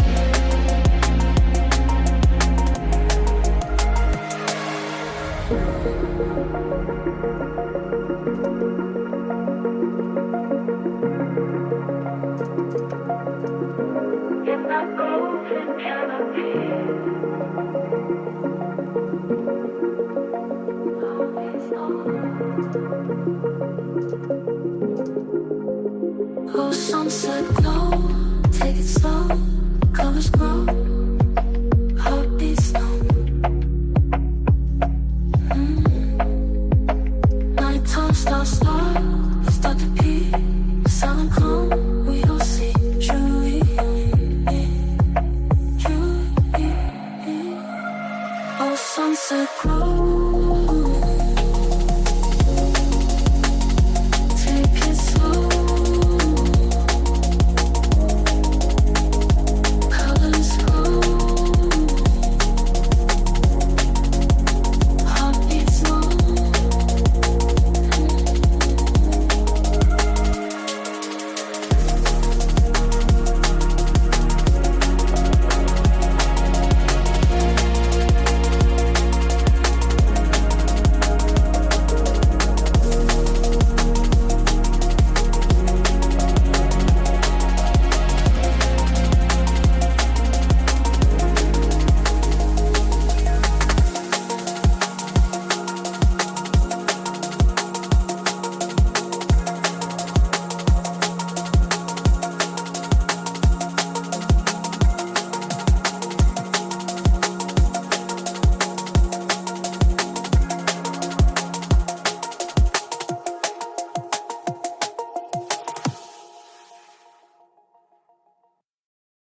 Yo, Zimdramic is saying OhmLab is secretly doing Barry White impersonations after work. Well, I did DJ on like jazz and like local radio here over the years, so I do have the voice to intro that track. TechClicks. Okay, I really, really, really like this hit that you have layered in here in the first like 2 seconds of the track.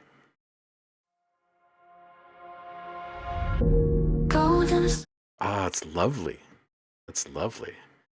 Soft and veiled and deep and yeah. Okay, Luffs are too hot. Bring them down. Also, the transient on the vocal at this loudness is a bit biting, which is usually indicative of some resonance lurking, so hit it with Soothe or responsive EQ, probably around 6K-ish. and see what you think. 110, nice transition. 154, really nice forward momentum. It feels like some proper D&B here. 210, this is top shelf D&B. Just bring the loudness down, and it's a hit. Like, we've been listening to this now for a couple of minutes, and it's only getting better. 228, I'm wanting less ARP and more texture in this moment. 244, just fantastic attention to detail on the vocal. Like the little creamy cymbal roll after that. Aylin, welcome in. Vocals can come up a touch more. This is overall for the entire track. Vocals can come up just a touch more to meet the hats where they are. I would do that. I would turn off all the limiting, make that vocal adjustment, and then hit a little responsive EQ on that vocal as well. And then turn everything back on, but bring the threshold down on that final limiter. It's just pushing the loudness to an unnatural state, and there's a bit of hysteresis that's already occurring, which is the point at which things start to break apart. And we don't want that. We definitely want it to be able to be turned up a bit more before that happens. And I love the artwork on this.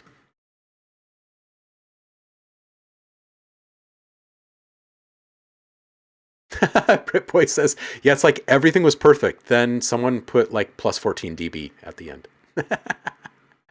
It's true. That's true, though. Oh, yeah. Oh, yeah. We've got another caller on the line tonight. Zendremic wants to send this one out to his girl. This is Barry White. I like chicken. Separar official, welcome in. Bitey transients are the worst. Right?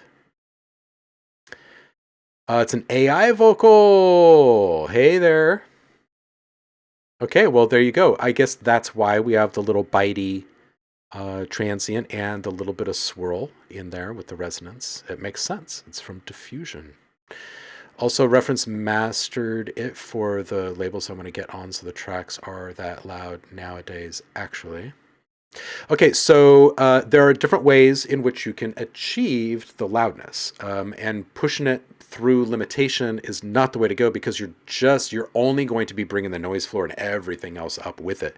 So what I would recommend is going through, doing some gain staging as you work, but using some very, very transparent saturation to boost harmonics and sounds rather than increasing the volume or increasing loudness through compression or limiting, because what you're doing there is just turning up everything from the noise floor up, right? Which means you're going to start getting less and less satisfying and comfortable results.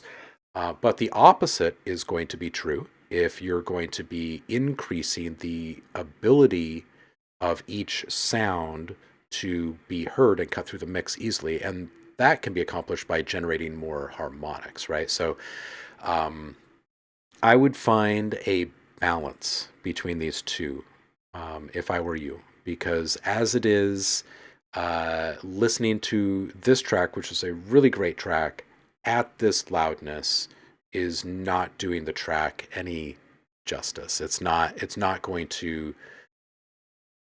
putting forth the best version of it, and it's not sharing what the potential of the track actually is. So I would really encourage you to go back, reduce that loudness, find some harmonic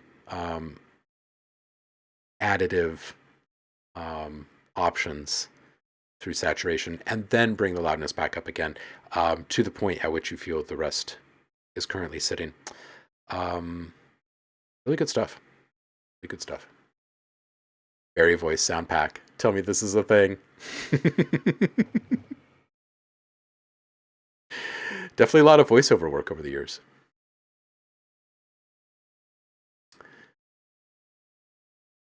Liv, I have done sample packs with just my voice, and maybe I should do some more. I've taken them down.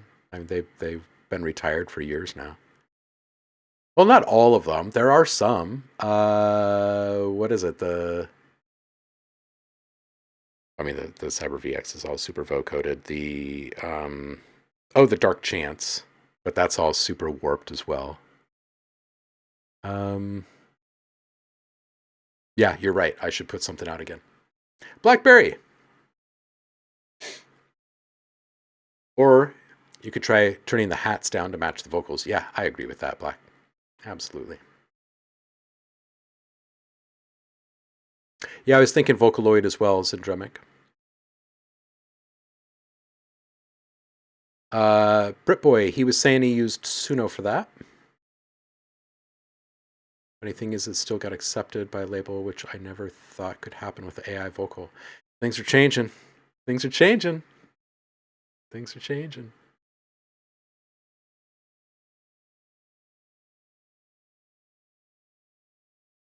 Yeah, you bet, Real Techlix. You bet. Can basically always turn the hats down these days. Yeah, that's true. With the luffs where they are, yeah, it's like the one thing in the mix that never actually needs that push. Nano is here with something new. So we're gonna put this in our ears, see how it feels. Come on, Mom. Let me just shove this in my ear real quick. What's the worst that could happen? This feels like little funk stabs happening here. What's happening?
My favorite part of this one, Ben, was maybe the riser just trying really hard to just rise. Like, I'm trying to do my job here, you guys. I'm just trying to rise. This modulation just keeps tripping me. Your drums need more drums. But I know this is about the synths. Long form modulation on the wavetable. And would love to hear some active warping in the stutter moments. I don't know what you're thinking about that. Oh, Barry! He's just like leaning out the window, shaking his fist. Oh, Barry! Stallone. I could have been an Omi.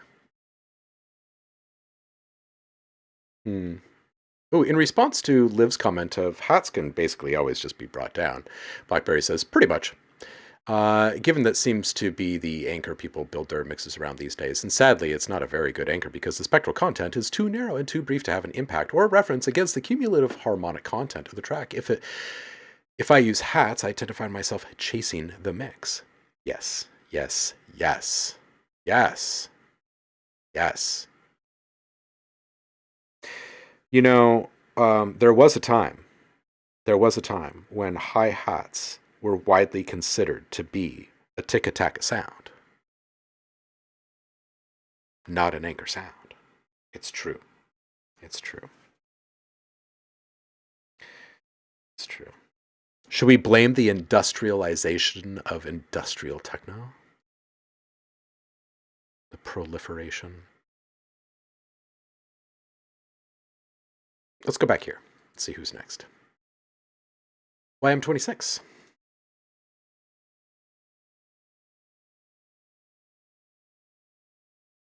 French vocals produce, or sorry, I'm reading two lines together. French vocals demo and producer Yashmathur. Yes, blame techno. Hats were supplementary embellishments. Yeah, exactly. And you know, when I was actively drumming nonstop when I was young, hats, they began to transform. When guys like, you know, Primus came on the scene, and the Red Hot Chili Peppers, right? And forcing more play out of the hats, right? Like taking the brakes off and letting the bottom hat just slosh all over the place. Not really ever allowing it to open all the way and finding these little sizzle spots. I remember I would spend what was probably a ridiculous amount of time making sure that my hi-hats, because I had a couple of them on the kit, would stay in the exact open position that I wanted, like just the exact right balance on it. Because there is something about all of this like sloppy. Yeah, I think that's what it is, the sloppiness of the cymbals moving around it. Like all of that's gone. All that's gone. I feel like it's all just been kind of like it kind of went backwards almost. Same with ride cymbals. We don't really hear ride cymbals being like massaged and used the way they used to be, which is, it's kind of a letdown. Syndromic says, with all your experimental cabbage, you're running competitive formulaic cookie cutter template songs. How dare you? Yeah, Primus and the Prepper started to use hi-hats in the way that Ginger Baker and Bonham and those 60s rock drummers used rides. Yeah, exactly. Yeah, that's a great way of putting it. Right? And then you have guys like, you know, Carter Beauford or whatever that come along and they're like, yeah, but why just, like, dude, they're interchangeable. All right, let's get back to this. YM26. Some French vocals here.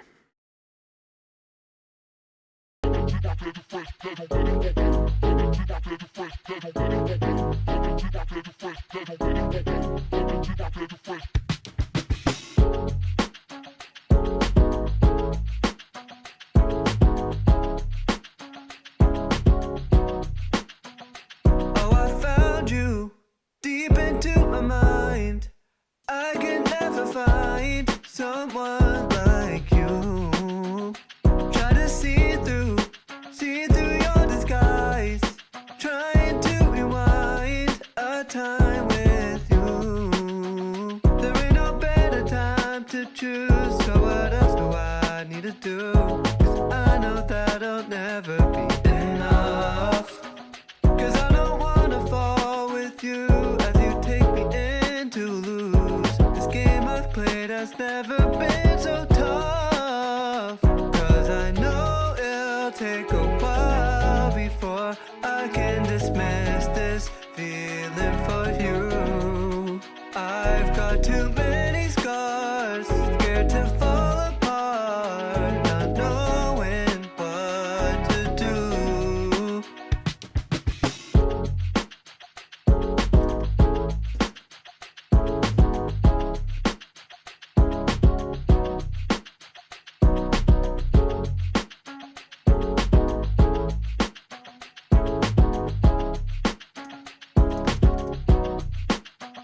There ain't no better time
Oh, but I wasn't done typing. There were still some other things I wanted to say here. I'm going to hit play again for just a second.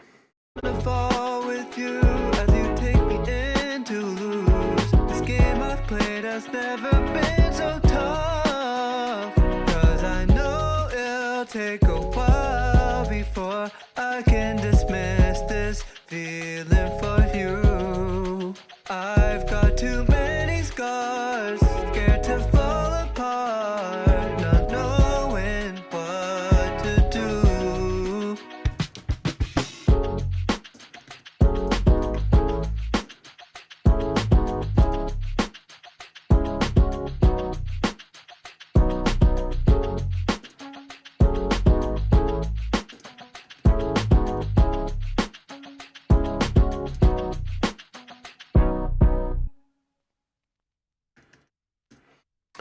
All right. Be interesting to hear what Blackberry might have to say about the vocals on this one, actually. The vocals need to be a bit more on top of the mix. There's a few things happening here, mix-wise, I think that can affect that. So not going to dwell on that right now. I would audition different basses, maybe just an electric bass and not a synthetic. The bass that's in there right now, if it was to be kept, I'd say bring it down and remove the lowest frequencies to help it sit in the mix a little less boomy way. It's got a lot of sub-bass presence, so I would roll the low end on that up to like maybe 50 hertz, something, maybe even 60 hertz. I don't think it really needs a lot of sub bass. I think what it needs is a slow, like a smooth, soulful bass. Good old-fashioned Fender or something. Drums want some love, I think. A little texture and some heat will kind of bring it in line with the rest of the track. It feels like the rest of the track has been kind of treated in this way. So saturated, but nothing too gritty. The strings feel a little out of the box, a little more expression, and a better reverb, I think, will help those kind of feel like they're in the right space. And the vocals can use a little processing. They feel just a little bit dry. I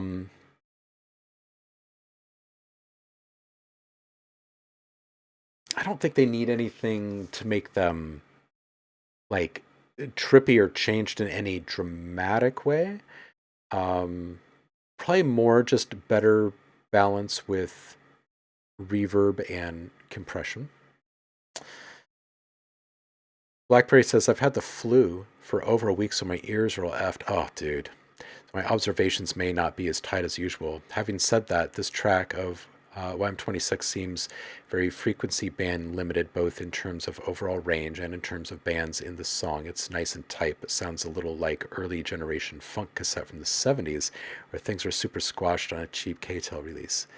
Yeah, a little bit, which may or may not be the feel you're going for. Flute ears are the worst. Man, my left ear got all sorts of clogged up with the whatever it was that I had a couple of months ago. Good vibe. Good vibe on this one.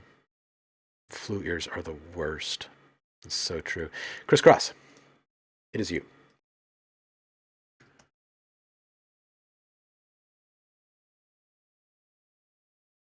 Chris Cruz.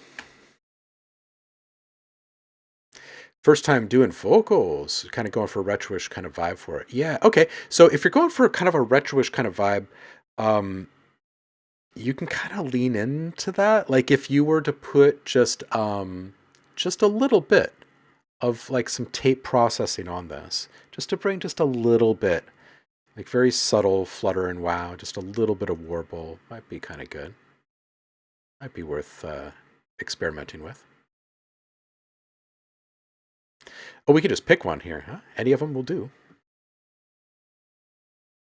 Got it.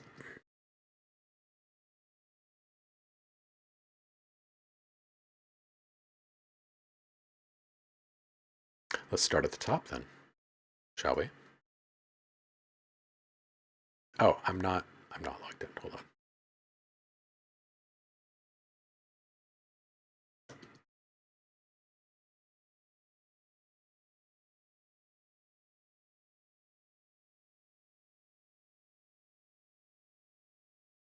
And voila, it's right here. Man, not logged in over here either. We had power outages during the heat wave, so I got logged out of all sorts of stuff. And haven't logged back in yet. I do not have... Oh, I don't? Oh, well, let's do this then. Let's do that.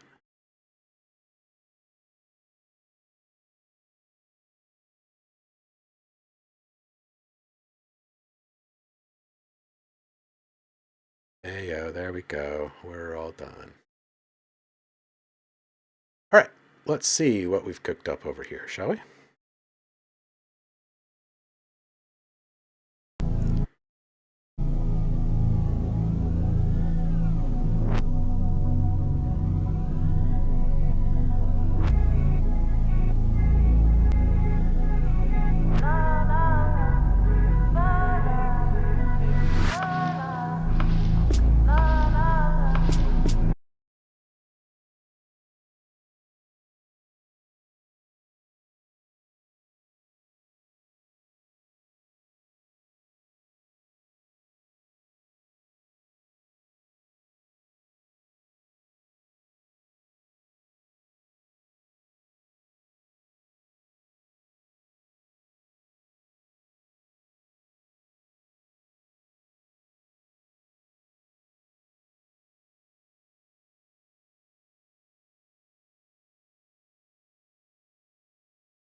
Okay, couple things.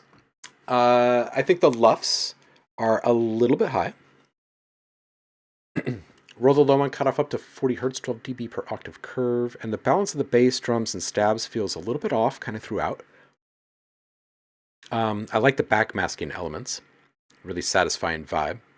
And I like your loop points throughout. There is a little small click on one of those vocal loops that comes through. It's right on the front of the loop, so just a little fade curve on it would clear that up. Vinyl cutting, though, which is intentionally putting in little pops and clicks, would be perfect for this track. So I wouldn't take out that little click if you incorporated some vinyl cutting, is what I'm saying. But it would be a perfect candidate because of this aesthetic that you've got built up, right? Super chill. There's not a lot of driving drums. You've got this kind of suffused, kind of noisy kind of atmosphere thing cooking with a decent amount of low-end presence. So the little vinyl cuts would sail right through the mix. They just fall right out of the speakers. So I would say explore that as an option. If you're unfamiliar, there's actually a pretty great kontakt instrument by a company called Rattly and Raw. And there is one called, hey, it's right here with that vinyl carving station, and it's super awesome.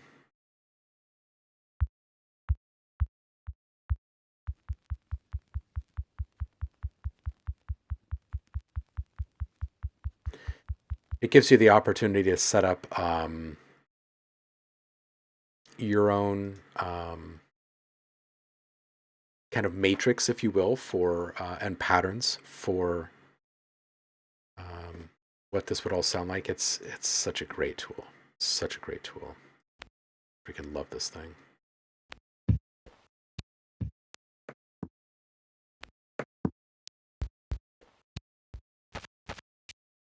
Anyway, vinyl cutting is kind of the art and science of intentionally cutting vinyl records and then playing that vinyl back to achieve rhythmic elements in your music.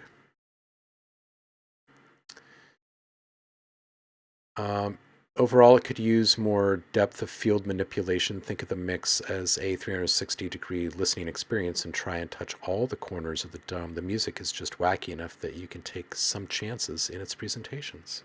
Yeah. Brilliantly said.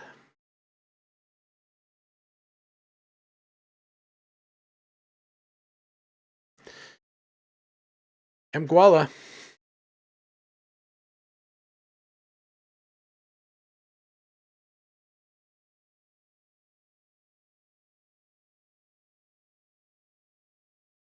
Crack a seal.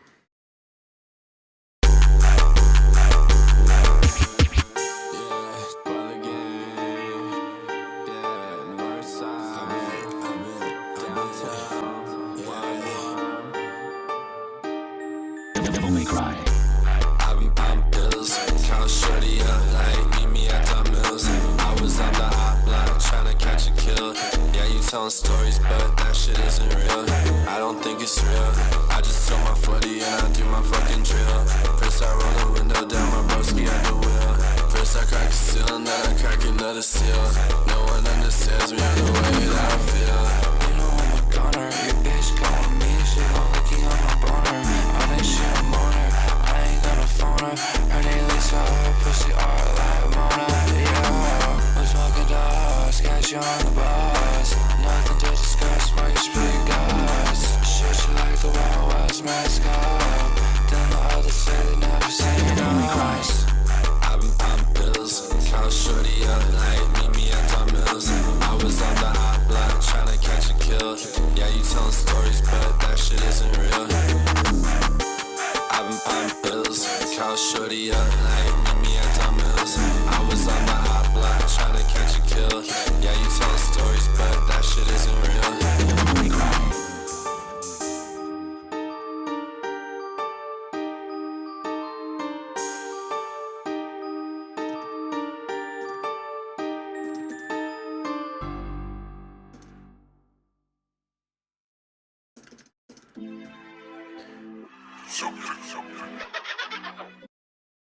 Yeah, okay, so the bass in this is causing the compression to squish the music.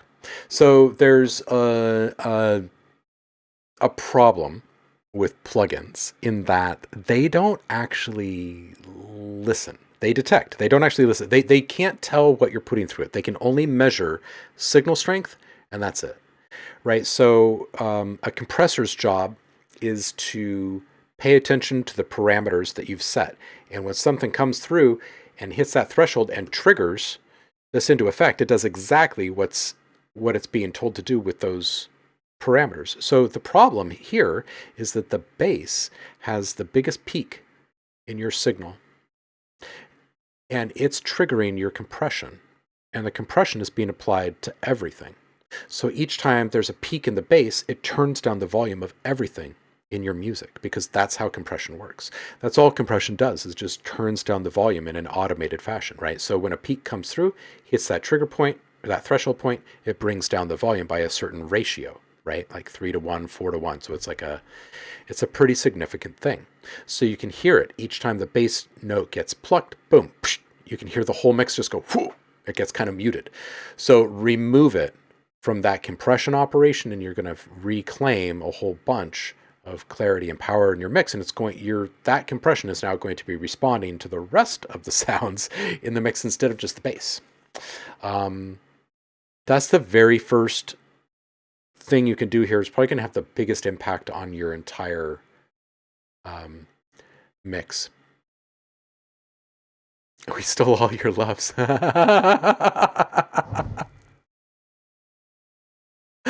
Oh, that'd be great. That'd be great. Blackberry says, Guala, the vocal processing is fighting against the rest of the track.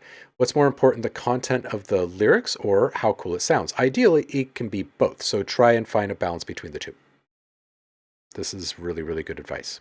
I think between these two things, fixing the bass causing the compression triggering and the vocal processing being more balanced, you will have a much better track. That's good stuff. Do we have... Oh, we got 400 Asnadel, so we're not signing off just quite yet.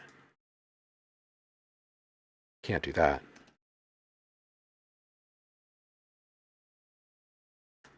This is probably going to be spicy. You are welcome for the feedback. Hope it resonates with you and it helps you make it even better. Syndromic says, I love most down-tempo and trip-hop. They don't seem to fight so much with the loudness wars. Yeah, Syndromic, same. I feel like we're probably very closely aligned on our listening tastes in general, but I do think that down-tempo and trip-hop are kind of like an oasis right now in music.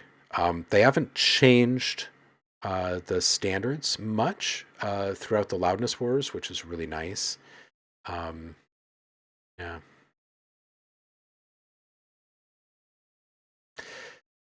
All right, let's do this. 13001-3. This rolls right off the tongue, doesn't it? All right, let's listen to this. Oh, as Nadell says, been working on this track with my buddy. I think I took it as far as I can go, so would love any thoughts you have.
Yo, Trey.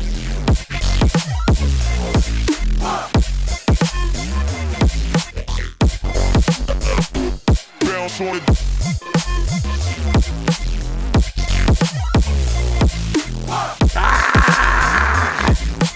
Back through the system with the riff raff again.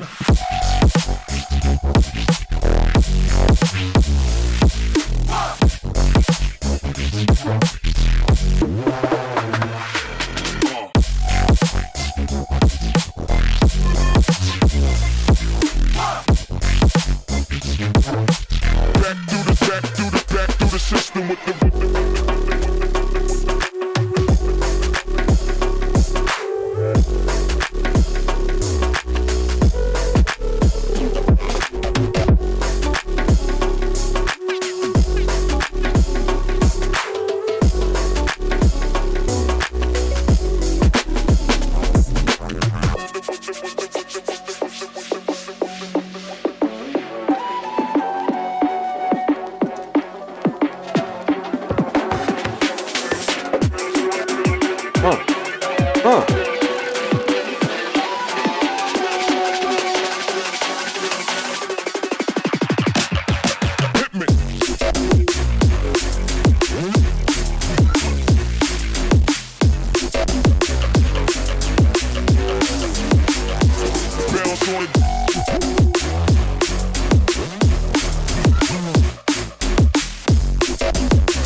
There is a big future for it. You are absolutely right. This is a great track, as an Adele. It's been a minute. The flute is the spice. Yes. Grimy and just downright nauseatingly lovely. Yo, you hit me. Dude, the fills in this might be my favorite part of it. Nice that Bravo and Vade was sitting in the room when you rolled in and dropped this track. It's great timing. Syndromic says, I vote for more. Dude, you always bring the heat. This is great. This is the sound. I love the flute play. Like, there's a lot going on here. And I feel like this is, I don't know. I think I've enjoyed everything that you've brought through, but this has a very, very complete kind of vision feel into it. Like you executed on a vision very well. That's kind of how it translates to me. It's really good stuff. I don't really have a lot to pick apart on this one.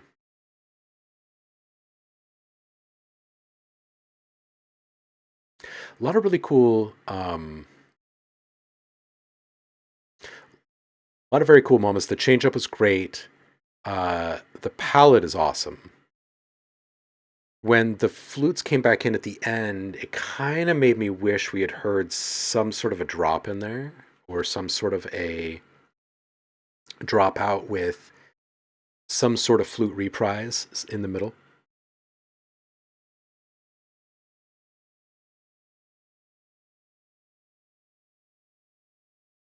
Trey Toven.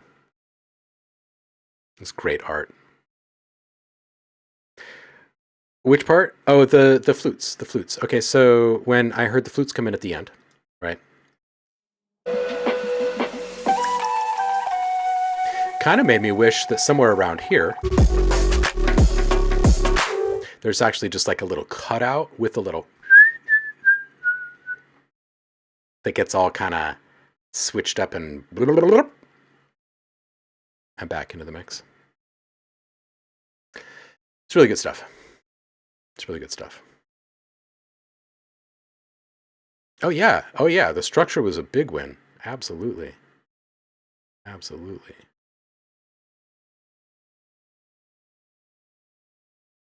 People are really liking this one in the chat. It's good to hear you again, brother. Trey, let's listen, shall we?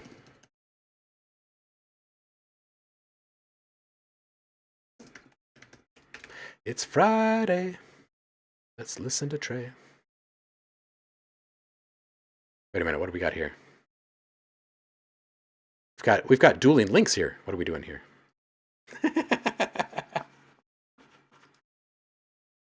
Gone. It's all good. It's all good.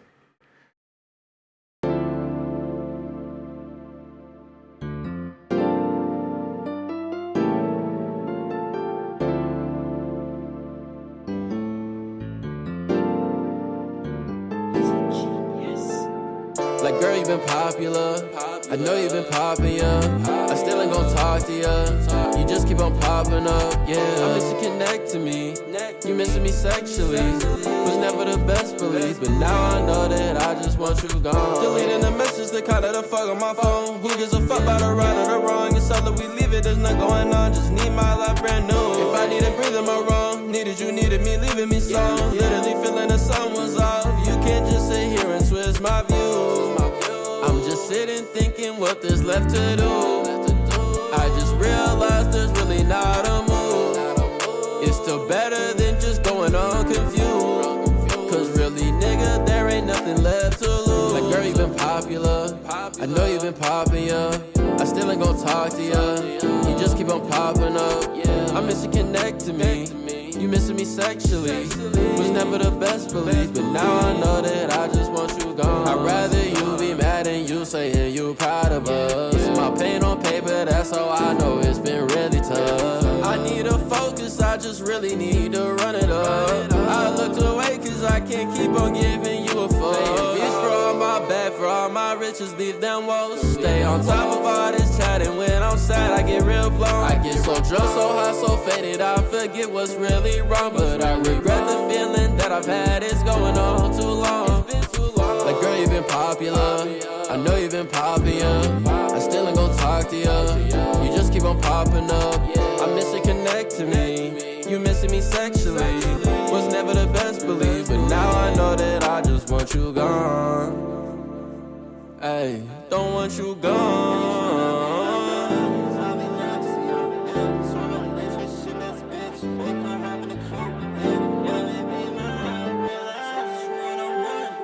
Baby, just look in my eyes, baby, touch you. Ain't tryna be like the others, I'll be next to you. Yeah, swear lanes switching this bitch, baby, come hop in the coupe. Yeah, baby, be mine, realize that you one-on-one.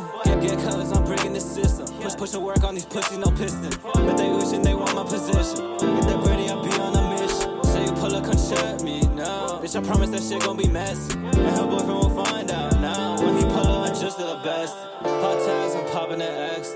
Be real, I know that I'm missing. I know, I said I won't change up. Get the bread, baby, chugging my pay stuff. Second flip, I can cook up, no pancake. Japanese garments, my body, I can't say. On the knees, do what I say, I'm sensei. Tryna take trips on the road, tryna vacate. Like, girl, you been popular. I know you been popping, yeah. I still ain't gon' talk to ya. You just keep on popping up. I miss you connect to me. You missing me sexually. Was never the best belief, but now I know that I just want you gone. Ay, don't want you gone. Yeah, yeah.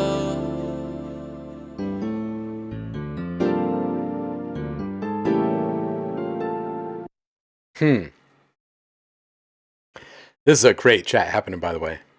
Off to the side here. Bravo and Bay talking about his little bro learning sound design through Listen to Tipper. It's good. Trey Toven, keys can come down a little bit, bass down a few. And then after you make that adjustment, grab the whole mix in tandem minus the the vocals, and bring it down a few, and see how the vocal is sitting on top of the mix at that point. I just really want it to be up on top just a little bit more. That's good. That's good. Your flow in this one feels comfortable. I feel like you've hit a stride. Do you feel like you've hit a stride? I feel like you've hit a stride.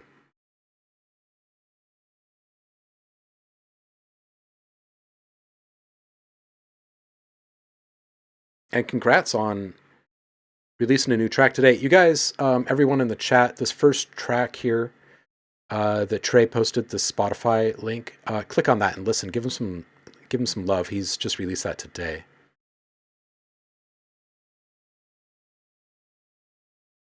Don't even know, you've just been trying stuff. This is great. Well, here's what I'm hearing, Trey. Here's what I'm hearing is that you've been like consistently moving in a better direction. Not that you started in a bad place or anything, but you're growing and you can tell, right? You can feel it. You've been moving in a better direction pretty consistently. And I feel like there's a little bit more trust coming from you in regards to your own ideas and your own vocals. And so you're probably leaning into them more, man. You're probably feeling a little bit more confidence. At least that's what I'm hearing in the ways that it translates. It's good stuff. My friend had fun with this though. Yeah, it's good. When you're having fun and you're smiling when you're producing, it really, really translates. It really does. It's kind of like smiling on the phone. You can tell. All right. Bravo Invade. You are connected. Let's do this. This one's called Visions. Nice art.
Connected. Dude. Bravo Invade. It was great.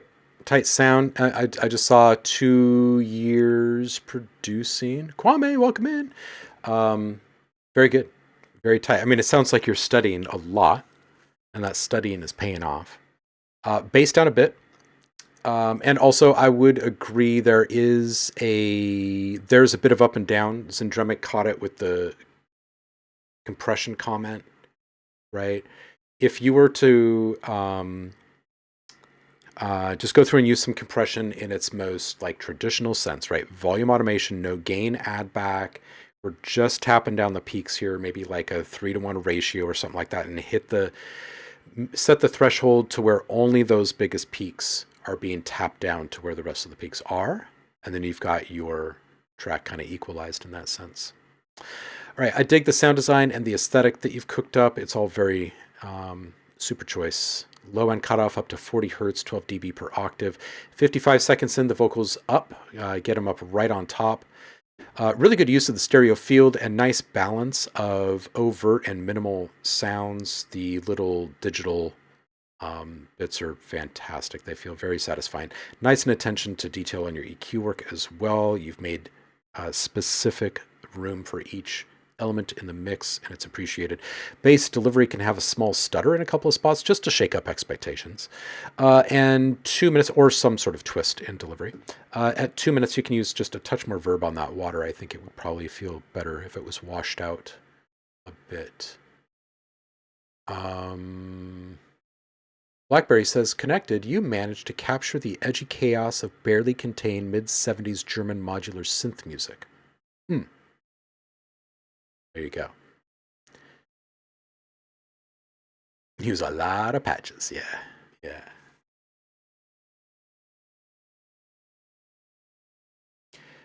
Yeah, I would agree with Zendremic. He says, I like what you're trying to do, but if you clean that bass up, you could be in a whole new world of I can't believe that's not butter territory.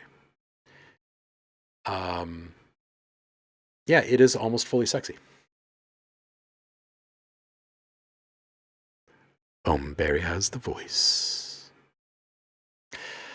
Well, we listen to you, Bravo Invade, every Friday. We are here Mondays and Wednesdays as well, though, working on production type stuff, and we always answer questions, so keep coming around. And we will keep listening. Kwame is like the super sexy mascot of the community that rolls in towards the end of the stream, and he's like, oh, in case you guys were missing me. And he drops this piece that's just like, ugh, every single time. Every single time.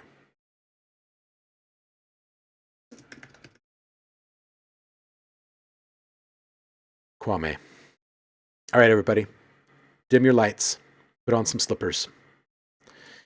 Pour yourself some booze. And light a fire. This is 110 BPM, E-flat minor, Lakeside.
Kwame, this is so good. Maybe a little more separation between the hat and the shaker to accent the rhythm. I don't know that I'd change anything else on this one. It was really good and made me feel stuff. That's for sure. Syndremic forgot where he was for a moment. Oh.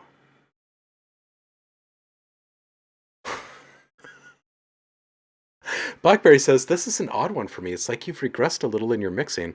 Why? It's like, why is there a percussion? Why is the percussion so far forward? There's a mellotron, a guitar, an entire section of the tower of power horns? Must be flu ears. All I hear is hats and side stick.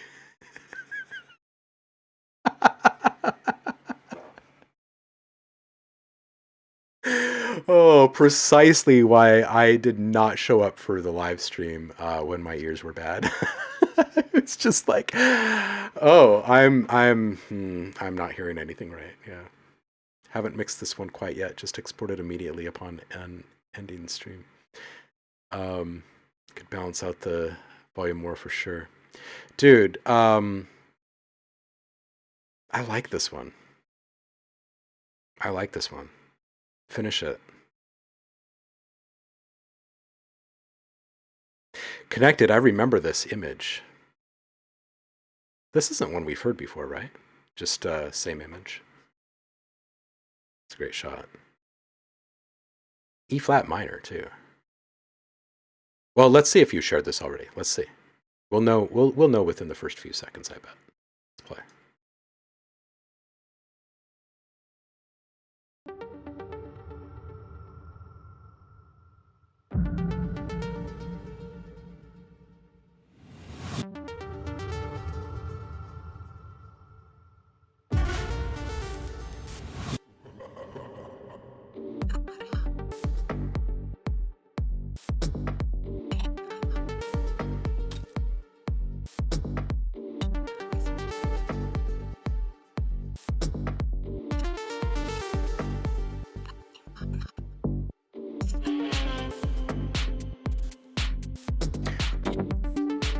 I think you may have shared this one before Connected.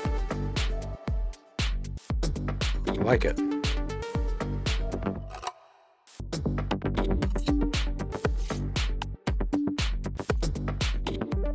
Yeah, you have.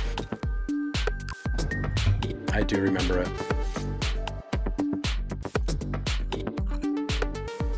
I think my feedback for it was something along the lines of this: some multi-band compression, could just in the mastering could really help, kind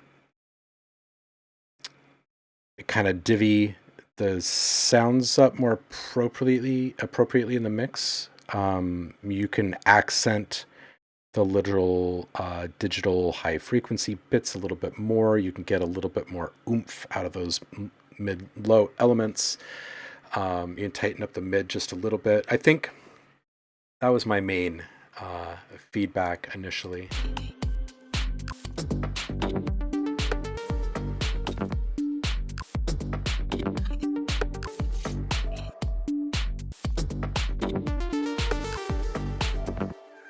This one, I'm just going to roll back up to this one here really quick. I'm going to hit play on it.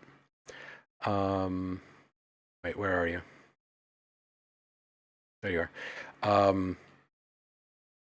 We're just going to listen to the mids for just a second.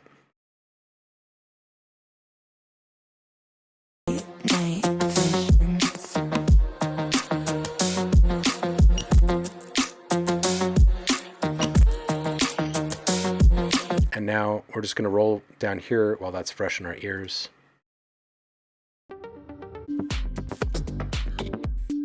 Okay, so you can hear there's a definitive difference between loudness profile and all sorts of stuff, right? But there's also a thickness, a completeness, a wholeness to your sounds. It's not just the loudness. There's some compression there, but there's also some saturation, some processing that's getting extra harmonics up there, right? That's allowing these things to sound kind of uber defined. And if you're going for that same, like if you're wanting all of these things to share that same kind of standard, honestly, what I would do is I would spend some time with this other track. This one is probably a more current production. So you've probably been thinking a little bit differently and applying those thoughts and ideas. And if you were to open back up this project, this quiet project, you're probably going to immediately recognize a bunch of stuff that you were just doing in this other project, since it's still fresh in your mind, that was not being done here. I think that'd probably be a really healthy exercise to go and do, because then you're going to be answering your own questions with your own solutions, which you already know work. You've already proven them. And then you don't need the input from anyone else that's going to steer you away, inevitably, from your, or lead you astray in your search for or in your mission, your adventure for your signature sound, which I feel you're basically there. You're very close in this track up here, in the Visions track. So I think I would leave it at that. Yeah. I'm not a big fan of trying to make other people sound like me, or just like say things just to say things, just to hear, let people hear me talk or whatever. Like, we're here for your music. And I think that you already have the answers here. So you just need to sit with these two pieces of work and find the difference. Actually, I'm going to say no to that, Bravo. Not because I don't like your music, but because I need a break. And we were supposed to stop like an hour ago, and I've just realized this, which means your music must have been great today, you people. If we've gone over by an hour and I haven't really even realized it, because that's a lot of sitting still. You know what I mean? So bring it by the next time. We'll be back. We'll be back on Monday. We typically do feedback on Fridays. We do a little bit here or there on Mondays and Wednesdays. So maybe we'll get you in there. In the meantime, let me refresh this screen over here and see who's up. Get this party going. Let's see. Who's up and having fun? Who are we following? Oh, we've got a few people up. We've got Tap Daddy and Sander. We got Sketty. We got Geiger. About same category. Who else is up here?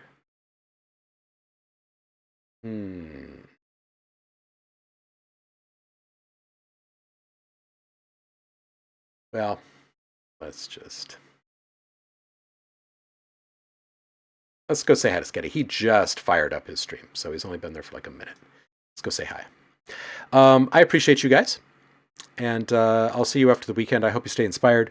Make something really fun, really good, really groovy, really funky, so I can hear it next week. And don't melt during these heat waves. Just don't melt. I like you guys, just the way you are. I'll see you on the flip. Peace out.